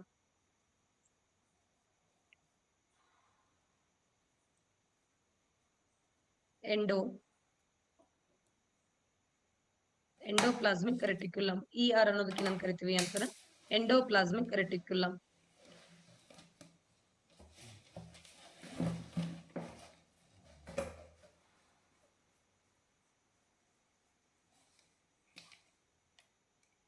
ಎಂಡೋಪ್ಲಾಸ್ಮಿಕ್ ರೆಟಿಕ್ಯುಲಮ್ ಅಂತ ಕರಿತೀವಿ, ಅಥವಾ ಕನ್ನಡದಲ್ಲಿ ಕೋಶ ರಸಜಾಲ ಅಂತ ಕರಿತೀವಿ. ಕೋಶ ರಸಜಾಲ, ಕೋಶ ರಸಜಾಲ. ಎಂಡೋಪ್ಲಾಸ್ಮಿಕ್ ರೆಟಿಕ್ಯುಲಮ್ ಅನ್ನೋದು ಮುಖ್ಯವಾಗಿ ಏನ್ ಕೆಲಸ ಮಾಡುತ್ತೆ ಅಂತಂದ್ರ, ಎಂಡೋಪ್ಲಾಸ್ಮಿಕ್ ರೆಟಿಕ್ಯುಲಮ್ ಅನ್ನೋದು ಏನ್ ಕೆಲಸ ಮಾಡುತ್ತೆ ಅಂತಂದ್ರೆ, ಅದಕ್ಕಿಂತ ಮುಂಚೆ ಇದನ್ನ ಕಂಡುಹಿಡಿದವರು ಹೆಸರು ಗೊತ್ತಿರಲಿ. ಯಾರು ಇದನ್ನ ಸಂಶೋಧನೆ ಮಾಡಿದವರು ಅಂತರ ಪೋರ್ಟರ್ ಅಂತಕ್ಕಂತ ವಿಜ್ಞಾನಿ. ಇದನ್ನ ಸಂಶೋಧನೆ ಮಾಡಿದವರು ಯಾರು ಅಂತಂದ್ರ ಪೋರ್ಟರ್ ಅಂತಕ್ಕಂತ ವಿಜ್ಞಾನಿ ಇದನ್ನ ಸಂಶೋಧನೆ ಮಾಡ್ತಾರೆ. ಯಾರು ಅಂತಂದ್ರ ಪೋರ್ಟರ್ ಅಂತಕ್ಕಂತ ವಿಜ್ಞಾನಿ. ಸೊ ಹಾಗಾದ್ರೆ ಎಂಡೋಪ್ಲಾಸ್ಮಿಕ್ ರೆಟಿಕ್ಯುಲಮ್ ಅಂತಂದ್ರೆ ನಾವ್ ಅವಾಗ್ಲೇ ಹೇಳಿದ್ವಿ ಇಲ್ಲಿಂದ ಸ್ಟಾರ್ಟ್ ಆಗಿರುತ್ತೆ ಅಂತ. ಕೋಶಗಳಲ್ಲಿ ಅಥವಾ ನ್ಯೂಕ್ಲಿಯಸ್ಗೆ ಹೊರಗಡೆ ಇರ್ತಕ್ಕಂತ ಆಹಾರವನ್ನ, ಹೊರಗಡೆ ಇರ್ತಕ್ಕಂತಹ ಪ್ರೋಟೀನ್ ಅನ್ನ, ಹೊರಗಡೆ ಇರ್ತಕ್ಕಂತ ವಾಟರ್ ಅನ್ನ ಒಳಗಡೆ ಕಳಿಸ್ತಕ್ಕಂಥದ್ದು ಯಾವುದು ಅಂತಂದ್ರ ಎಂಡೋಪ್ಲಾಸ್ಮಿಕ್ ರೆಟಿಕ್ಯುಲಮ್ ಆಗಿರುತ್ತೆ. ಸಾರಿಗೆ ವ್ಯವಸ್ಥೆ ಕೆಲಸ ಮಾಡುತ್ತೆ, ಟ್ರಾನ್ಸ್ಪೋರ್ಟೇಶನ್ ಮಾಡುತ್ತೆ ಯಾವುದು ಅಂತಾರ ಎಂಡೋಪ್ಲಾಸ್ಮಿಕ್ ರೆಟಿಕ್ಯುಲಮ್. ಏನ್ ಕೆಲಸ ಮಾಡುತ್ತೆ ಅಂತಾರ ಟ್ರಾನ್ಸ್ಪೋರ್ಟೇಶನ್ ಕೆಲಸ ಮಾಡುತ್ತೆ. ಸೊ ಈ ಫಾರ್ ಎಕ್ಸಾಂಪಲ್ ಹೊರಗಡೆ ಏನ್ ಕೋಶದಲ್ಲಿ ಅವಾಗ್ಲೂ ನೋಡಿ ಮೈಟೋಕಾಂಡ್ರಿಯಾ ಆಹಾರ ತಯಾರು ಮಾಡಿರುತ್ತೆ ಅದು, ಬಟ್ ಮೈಟೋಕಾಂಡ್ರಿಯಾ ನ್ಯೂಕ್ಲಿಯಸ್ ಔಟ್ಸೈಡ್ ಇರುತ್ತೆ. ಆ ಹೊರಗಡೆ ಇರ್ತಕ್ಕಂಥದ್ದನ್ನ ಒಳಗಡೆ ಸಾಗಾಣಿಕೆ ಮಾಡೋದು ಯಾವುದು ಅಂತಾರ ER ಮಾಡುತ್ತೆ, ಎಂಡೋಪ್ಲಾಸ್ಮಿಕ್ ರೆಟಿಕ್ಯುಲಮ್ ಕೆಲಸ ಮಾಡುತ್ತೆ. ಹಾಗಾದ್ರೆ ನಾನು ಇಲ್ಲೂ ಕೂಡ ಇನ್ನೊಂದು ಕೂಡ ಸ್ಟ್ರಕ್ಚರ್ ತೆಗ್ದಿದ್ದೀನಿ ಇಲ್ಲಿ. ಏನು ಅಂತಂದ್ರೆ ಅವಾಗ್ಲೇ ನಾನು ಹೇಳ್ದೆ ಈ ಸೈಡ್ ಏನಿದೆಲ್ಲ ಇಲ್ಲಿ ಏನ್ ಮಾರ್ಕ್ ಮಾಡತ್ತೀನಲ್ಲ, ಈ ಸೈಡ್ ಮೇಲ್ಗಡೆ ಏನಾಗೈತಿ ಅಂದ್ರೆ ನಾನು ಡಾಟ್ ಬರ್ದಿಲ್ಲ. ಇಲ್ಲಿ ಕೂಡ ಮೇಲ್ಗಡೆ ಏನಾಗೈತಿ ಅಂದ್ರೆ ಡಾಟ್ ನಾನು ಬರ್ದಿಲ್ಲ, ಬಟ್ ಒಂದ್ ಸೈಡ್ ಮಾತ್ರ ಮೇಲ್ಗಡೆ ಏನ್ ಮಾಡಿದೀನಿ ಅಂದ್ರೆ ಯೆಲ್ಲೋ ಕಲರ್ ಡಾಟ್ ಡಾಟ್ ಇಟ್ಟಿದ್ದೀನಿ ಇಲ್ಲಿ. ಯಾಕೆ ಅಂತಂದ್ರೆ ಈ ಎಂಡೋಪ್ಲಾಸ್ಮಿಕ್ ರೆಟಿಕ್ಯುಲಮ್ ಅಲ್ಲಿ ಎರಡ್ ತರ ಇದಾವೆ. ಒಂದ್ ಯಾವುದು ಅಂತಂದ್ರೆ ಒಂದು SER ಅಂತ ಹೇಳ್ತೀವಿ, ಇನ್ನೊಂದು ಯಾವುದು ಅಂತಂದ್ರೆ RER ಅಂತ ಕರಿತೀವಿ. ಒಂದು SER, ಇನ್ನೊಂದು ಯಾವುದು ಅಂತರ RER. SER ಅಂತಂದ್ರೆ ಸ್ಮೂತ್ ಎಂಡೋಪ್ಲಾಸ್ಮಿಕ್ ರೆಟಿಕ್ಯುಲಮ್ ಅಂತ ಕರಿತೀವಿ, ಸ್ಮೂತ್ ಎಂಡೋಪ್ಲಾಸ್ಮಿಕ್ ರೆಟಿಕ್ಯುಲಮ್. RER ಅಂತಂದ್ರೆ ರಫ್ ಎಂಡೋಪ್ಲಾಸ್ಮಿಕ್ ರೆಟಿಕ್ಯುಲಮ್ ಅಂತ ಕರಿತೀವಿ. SER ಅಂತಂದ್ರೆ ಸ್ಮೂತ್ ಎಂಡೋಪ್ಲಾಸ್ಮಿಕ್ ರೆಟಿಕ್ಯುಲಮ್, RER ಅಂತಾರೆ ರಫ್ ಎಂಡೋಪ್ಲಾಸ್ಮಿಕ್ ರೆಟಿಕ್ಯುಲಮ್. ಯಾಕೆ ಹಿಂಗ್ ಹೆಸರು ಬರುತ್ತೆ ಅಂತಂದ್ರೆ ಇಲ್ಲಿ ಒಂದ್ ಸೈಡ್ ಏನಾಗೈತಿ ಅಂತಂದ್ರೆ ಇಲ್ಲಿ ನ್ಯೂಕ್ಲಿಯಸ್ ಇದೆ. ಈ ನ್ಯೂಕ್ಲಿಯಸ್ ಇಂದ ಏನ್ ಮಾಡಿದೀನಿ ಅಂದ್ರೆ ನಾ ಈ ತರ ತಗೊಂಡಿದ್ದೀನಿ. ನೆಕ್ಸ್ಟ್ ಇನ್ನೊಂದ್ ಸೈಡ್ ಏನಾಗೈತಿ ಅಂತಾರೆ ಈ ತರ ತಗೊಂಡಿದ್ದೀನಿ. ಇದ್ರ ಮೇಲ್ಗಡೆ ಏನಾಗುತ್ತೆ ಅಂತಂದ್ರೆ ಮೇಲ್ಗಡೆ ಡಾಟ್ಸ್ ಇದಾವೆ. ಇದ್ರ ಮೇಲ್ಗಡೆ ಏನಾಗೈತಿ ಅಂದ್ರೆ ಡಾಟ್ಸ್ ಕೊಟ್ಟಿದ್ದೀನಿ. ಈ ಎಂಡೋಪ್ಲಾಸ್ಮಿಕ್ ರೆಟಿಕ್ಯುಲಮ್ ಮೇಲ್ಗಡೆ ಏನು ಇರ್ಲಿಲ್ಲ ಅಂತಂದ್ರೆ ಅದನ್ನ ಏನಂತ ಕರಿತೀವಿ ಅಂತಾರ SER ಅಂತ ಹೇಳ್ತೀವಿ. ಯಾವ ಎಂಡೋಪ್ಲಾಸ್ಮಿಕ್ ರೆಟಿಕ್ಯುಲಮ್ ಮೇಲ್ಗಡೆ ಡಾಟ್ಸ್ ಇದಾವೋ ಈ ಡಾಟ್ಸ್ ಗಳಿಗೆ ಏನಂತ ಕರಿತೀವಿ ಅಂದ್ರೆ ರೈಬೋಸೋಮ್ಸ್ ಅಂತ ಕರಿತೀವಿ. ಯಾವ ಎಂಡೋಪ್ಲಾಸ್ಮಿಕ್ ರೆಟಿಕ್ಯುಲಮ್ ಮೇಲ್ಗಡೆ ರೈಬೋಸೋಮ್ಸ್ ಇರ್ತಾವೋ ಅದ್ರ ಸರ್ಫೇಸ್ ಏನಾಗಿರುತ್ತೆ ಅಂದ್ರೆ ರಫ್ ಇರುತ್ತೆ, ಹಾರ್ಡ್ ಇರುತ್ತೆ. ಅದನ್ನ ನಾವೇನಂತ ಕರಿತೀವಿ ಅಂತಂದ್ರ ರಫ್ ಎಂಡೋಪ್ಲಾಸ್ಮಿಕ್ ರೆಟಿಕ್ಯುಲಮ್ ಅಂತ ಕರಿತೀವಿ. ಯಾವ ಎಂಡೋಪ್ಲಾಸ್ಮಿಕ್ ರೆಟಿಕ್ಯುಲಮ್ ಮೇಲ್ಗಡೆ ಯಾವ್ದನ್ನು ರೈಬೋಸೋಮ್ಸ್ ಕಂಡು ಬರಂಗಿಲ್ಲಲ್ಲ, ಅದ್ರ ಸರ್ಫೇಸ್ ಏನಾಗಿರ್ತೈತೆ ಅಂದ್ರೆ ಸ್ಮೂತ್ ಆಗಿರುತ್ತೆ, ನಯವಾಗಿರುತ್ತೆ. ಆ ಸ್ಮೂತ್ ಆಗಿರ್ತಕ್ಕಂಥದಕ್ಕೆ ನಾವೇನಂತ ಕರಿತೀವಿ ಅಂತಾರ SER, ಸ್ಮೂತ್ ಎಂಡೋಪ್ಲಾಸ್ಮಿಕ್ ರೆಟಿಕ್ಯುಲಮ್ ಅಂತ ಕರಿತೀವಿ. ಹಾಗಾದ್ರೆ ರೈಬೋಸೋಮ್ಸ್ ಇತ್ತು ಅಂತಾರ ಅದು RER ಆಗಿರುತ್ತೆ. ಅದ್ರ ಮೇಲ್ಗಡೆ ರೈಬೋಸೋಮ್ಸ್ ಇರ್ಲಿಲ್ಲ ಅಂತಂದ್ರೆ ಅದ್ ಯಾವ್ದು ಅಂತಾರ SER ಆಗಿರುತ್ತೆ. SER ಅಂತಂದ್ರೆ ಸ್ಮೂತ್ ಎಂಡೋಪ್ಲಾಸ್ಮಿಕ್ ರೆಟಿಕ್ಯುಲಮ್. ಕನ್ನಡದೊಳಗೆ ಹೇಳ್ಬೇಕು ಅಂತಾರ ನಯವಾದ ಕೋಶ ರಸಜಾಲ ಅಂತ ಹೇಳ್ತೀವಿ ಇದಕ್ಕೆ. ನಯವಾದ ಕೋಶ ರಸಜಾಲ ಅಂತ ಕರಿತೀವಿ. ಇದಕ್ಕೆ ಗಡುಸಾದ ಕೋಶ ರಸಜಾಲ ಅಂತ ಕರೀತಾರೆ. ಗಡುಸಾದ ಕೋಶ. ಇಷ್ಟೇ ರೀಸನ್. ರೈಬೋಸೋಮ್ಸ್ ಇತ್ತು ಅಂದ್ರೆ ಸರ್ಫೇಸ್ ಹಾರ್ಡ್ ಆಗಿರುತ್ತೆ, ಅದನ್ನ ರಫ್ ಎಂಡೋಪ್ಲಾಸ್ಮಿಕ್ ರೆಟಿಕ್ಯುಲಮ್ ಅಂತ ಕರಿತೀವಿ. ರೈಬೋಸೋಮ್ಸ್ ಇರ್ಲಿಲ್ಲ ಅಂತಂದ್ರೆ ಅದ್ರ ಸರ್ಫೇಸ್ ಏನಾಗಿರ್ತೈತಿ ಅಂದ್ರೆ ಸ್ಮೂತ್ ಆಗಿರುತ್ತೆ, ಅದನ್ನ ಸ್ಮೂತ್ ಎಂಡೋಪ್ಲಾಸ್ಮಿಕ್ ರೆಟಿಕ್ಯುಲಮ್ ಅಂತ ಕರಿತೀವಿ. ಹಾಗಾದ್ರೆ ಏನ್ ಕೆಲಸ ಮಾಡ್ತದ ಅಂದಂಗಾಯ್ತು ಅಂತಂದ್ರ ಇಲ್ಲಿ ತಯಾರಾಗಿರ್ತಕ್ಕಂಥ ಪ್ರೋಟೀನ್ ಅನ್ನ ಸಾಗಾಣಿಕೆ ಮಾಡ್ತಕ್ಕಂಥ ಕೆಲಸ ರಫ್ ಎಂಡೋಪ್ಲಾಸ್ಮಿಕ್ ರೆಟಿಕ್ಯುಲಮ್ ಮಾಡುತ್ತೆ. ಇಲ್ಲಿ ಇರ್ತಕ್ಕಂತಹ ಔಟ್ಸೈಡ್ ಅಲ್ಲಿ ಇರ್ತಕ್ಕಂಥ ಆಹಾರವನ್ನ, ನೀರನ್ನ ನ್ಯೂಕ್ಲಿಯಸ್ ಕಳಿಸ್ತಕ್ಕಂಥ ಕೆಲಸ ಯಾರು ಮಾಡ್ತಾರೆ ಅಂತಾರ ಸ್ಮೂತ್ ಎಂಡೋಪ್ಲಾಸ್ಮಿಕ್ ರೆಟಿಕ್ಯುಲಮ್ ಮಾಡುತ್ತೆ. ಹಾಗಾದ್ರೆ ಕೋಶದ ಸಾರಿಗೆ ವ್ಯವಸ್ಥೆ ಯಾವುದು ಅಂತಂದ್ರ ಕೋಶದ ಸಾರಿಗೆ ವ್ಯವಸ್ಥೆ ಕೆಲಸ ಮಾಡ್ತಕ್ಕಂಥದ್ದು ಯಾವುದು ಅಂತಂದ್ರ ಕೋಶದ ಸಾರಿಗೆ ವ್ಯವಸ್ಥೆಯ ಕೆಲಸ ಮಾಡ್ತಕ್ಕಂಥದ್ದು ಯಾವುದು ಅಂತಂದ್ರ ಈ ಒಂದು ಎಂಡೋಪ್ಲಾಸ್ಮಿಕ್ ರೆಟಿಕ್ಯುಲಮ್ ಆಗಿರುತ್ತೆ. ಅದ್ರಲ್ಲಿ ಎರಡ್ ತರ ಇದಾವೆ. ಒಂದು SER, ಇನ್ನೊಂದು ಯಾವ್ದು ಅಂತಾರ RER ಅಂತ ಕರಿತೀವಿ. ಒಂದು SER, ಇನ್ನೊಂದು ಯಾವ್ದು ಅಂತಂದ್ರ RER ಅಂತ ಕರಿತೀವಿ. ಆಯ್ತಾ? ಸೊ ಈ ಮೂರನ್ನು ಒಂದು ಮೈಟೋಕಾಂಡ್ರಿಯಾ, ಇನ್ನೊಂದು ಎಂಡೋಪ್ಲಾಸ್ಮಿಕ್ ರೆಟಿಕ್ಯುಲಮ್, ಮತ್ತೊಂದು ಯಾವುದು ಅಂತಾರ ಗಾಲ್ಗಿ ಸಂಕೀರ್ಣ. ಓಕೆ, ನಾನು ಇಲ್ಲಿ ಸ್ಟೇಟ್ಮೆಂಟ್ ಹೇಳ್ತೇನೆ, ರೈಟ್ ಆರ್ ರಾಂಗ್ ಅಂತ ಹೇಳಿ, true or falls. True or falls ಸರಿಯಾಗಿ ಕೇಳಿಸ್ತದಲ್ಲ? ಸರಿಯಾಗಿ ಕೇಳ್ಸಕ್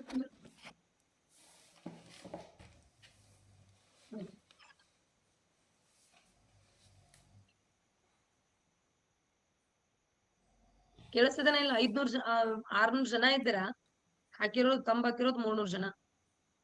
ಕೇಳಿಸ್ತದಲ್ಲ ಸರಿಯಾಗಿ? ಓಕೆ, ಸರಿಯಾಗಿ ಕೇಳಿಸ್ಕೊಡ್ರಿ. ಟ್ರೂ ಆರ್ ಫಾಲ್ಸ್ ಅಂತ ಹಾಕ್ಬೇಕ? ಟ್ರೂ ಆರ್ ಫಾಲ್ಸ್ ಅಂತ ಹಾಕ್ಬೇಕು.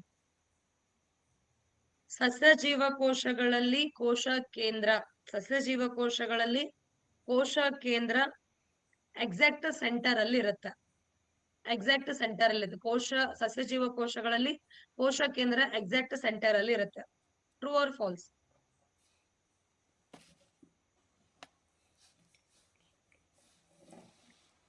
ಫಾಲ್ಸ್. ಕೋಶ ಕೇಂದ್ರ ನೋಡ್ರಿ, ಇಲ್ಲಿ ನಾನು ಅವಾಗ್ಲೇ ಹೇಳಿನಿ, ಎಲ್ಲಿದ್ ಕೋಶ ಕೇಂದ್ರ ಎಕ್ಸಾಕ್ಟ್ ಸೆಂಟರ್ ಅಲ್ಲಿ ಒಂದ್ ಸೈಡ್ ಅಲ್ಲಿ ಇರುತ್ತೆ. ಯಾಕಂದ್ರೆ ಇಲ್ಲಿ ವ್ಯಾಕ್ಯೂಲ್ಸ್ ಬಂದ್ಬಿಟ್ಟು ನೀರನ್ನ ತಳ್ಳಿರುತ್ತೆ, ಒಂದ್ ಸೈಡಿಗೆ ಹೋಗಿರುತ್ತೆ. ಓಕೆ, ನೆಕ್ಸ್ಟ್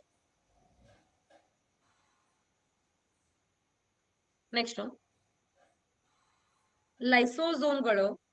ಲೈಸೋಸೋಮ್ಸ್ಗಳು ಸಸ್ಯ ಜೀವಕೋಶಗಳಲ್ಲಿ ಚಿಕ್ಕದಾಗಿದ್ದು ಪ್ರಾಣಿ ಜೀವಕೋಶಗಳಲ್ಲಿ ದೊಡ್ಡದಾಗಿರ್ತವೆ. True or false? ಲೈಸೋಸೋಮ್ಸ್ಗಳು ಸಸ್ಯ ಜೀವಕೋಶಗಳಲ್ಲಿ ಚಿಕ್ಕದಾಗಿ ಕಂಡುಬಂದು ಪ್ರಾಣಿ ಜೀವಕೋಶಗಳಲ್ಲಿ ದೊಡ್ಡದಾಗಿರ್ತವೆ. True or falls? ಕರೆಕ್ಟಾ ತಪ್ಪ?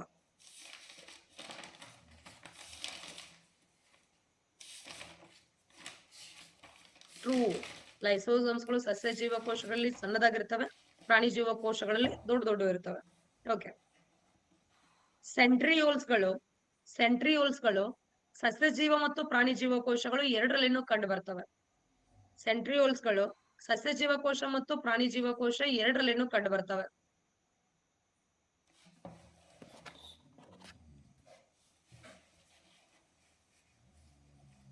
Very good.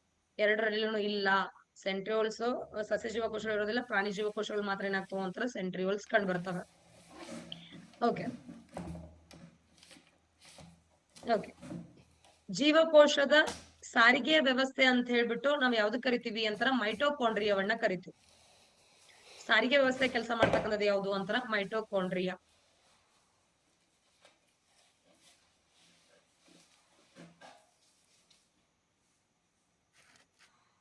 ಟ್ರೂ. 23% ಜನ ಟ್ರೂ ಅಂತ ಹಾಕಿರಲ್ಲೋ. ಸಾರಿಗೆ ವ್ಯವಸ್ಥೆ ಕೆಲಸ ಮಾಡೋದು. ಓಕೆ, ಸೊ ಹಾಗಾದ್ರೆ ಸಾರಿಗೆ ವ್ಯವಸ್ಥೆಯ ಕೆಲಸ ಮಾಡ್ತಕ್ಕಂಥದ್ದು endoplasmic reticulum. Endoplasmic reticulum.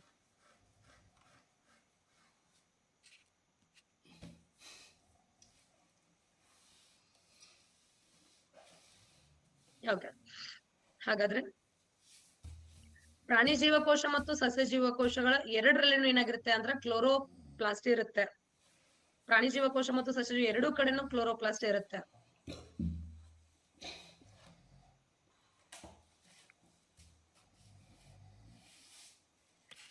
ಏನ್ರೋ true 36% ಹಾಕ್ತೀರಾ? ಪ್ರಾಣಿಗಳನ್ನ ತಮ್ಮ ಆಹಾರ ತಾವೇ ತಯಾರಿಸ್ಕೊಳ್ತವೆ. ಸಸ್ಯಗಳಲ್ಲಿ ತಾನೇ ಮಾತ್ರ ಇರೋದು ಕ್ಲೋರೋಪ್ಲಾಸ್ಟ್. ಇಲ್ಲಿ ಎಷ್ಟು ತೆಗ್ದಿದ್ದೀನಿ ನಾನು. ಕ್ಲೋರೋಪ್ಲಾಸ್ಟ್ ಅಂತಂದ್ರೆ ಇದು ಸಸ್ಯ ಜೀವಗಳು ಯಾವ ಆಹಾರ ತಯಾರಿಸ್ಕೊತಾವ ಅದ್ರಲ್ಲಿ ಮಾತ್ರ ಕ್ಲೋರೋಪ್ಲಾಸ್ಟ್ ಇರುತ್ತೆ.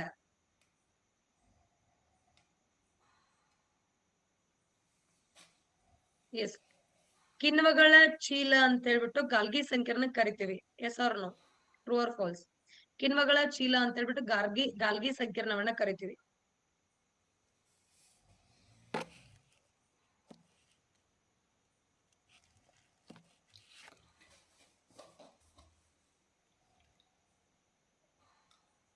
S. Energy currency of the cell ಅಂತ ಹೇಳ್ಬಿಟ್ಟು ಮೈಟೋಕಾಂಡ್ರಿಯಾ ಕರಿತೀವಿ. Energy currency of the cell ಅನ್ನು ಮೈಟೋಕಾಂಡ್ರಿಯಾ ಕರಿತೀವಿ.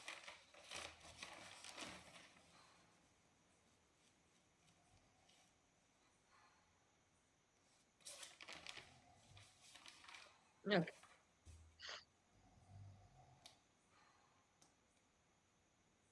ಓಕೆ.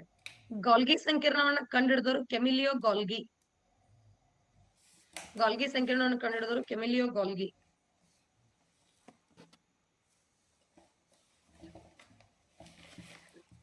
ಓಕೆ. ಮೈಟೋಕಾಂಡ್ರಿಯಾವನ್ನ ಕಂಡುಹಿಡಿದವರು ಬೆಂಡ್. ಮೈಟೋಕಾಂಡ್ರಿಯಾವನ್ನ ಕಂಡುಹಿಡಿದವರು ಬೆಂಡ್.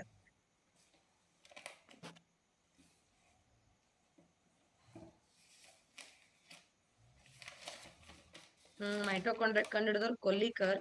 ಮೈಟೋಕಾಂಡ್ರಿಯಾದ ಹೆಸರು ಕೊಟ್ಟವ್ರು ಯಾರು ಅಂತಂದ್ರ Benda. Okay. So last class ಅಲ್ಲಿ ಎಲ್ಲಿ ತನ ಬರ್ಸಿದ್ದೆ? ಬರ್ಸೋದು ಎಲ್ಲಿ ತನ ಆಗಿತ್ತು?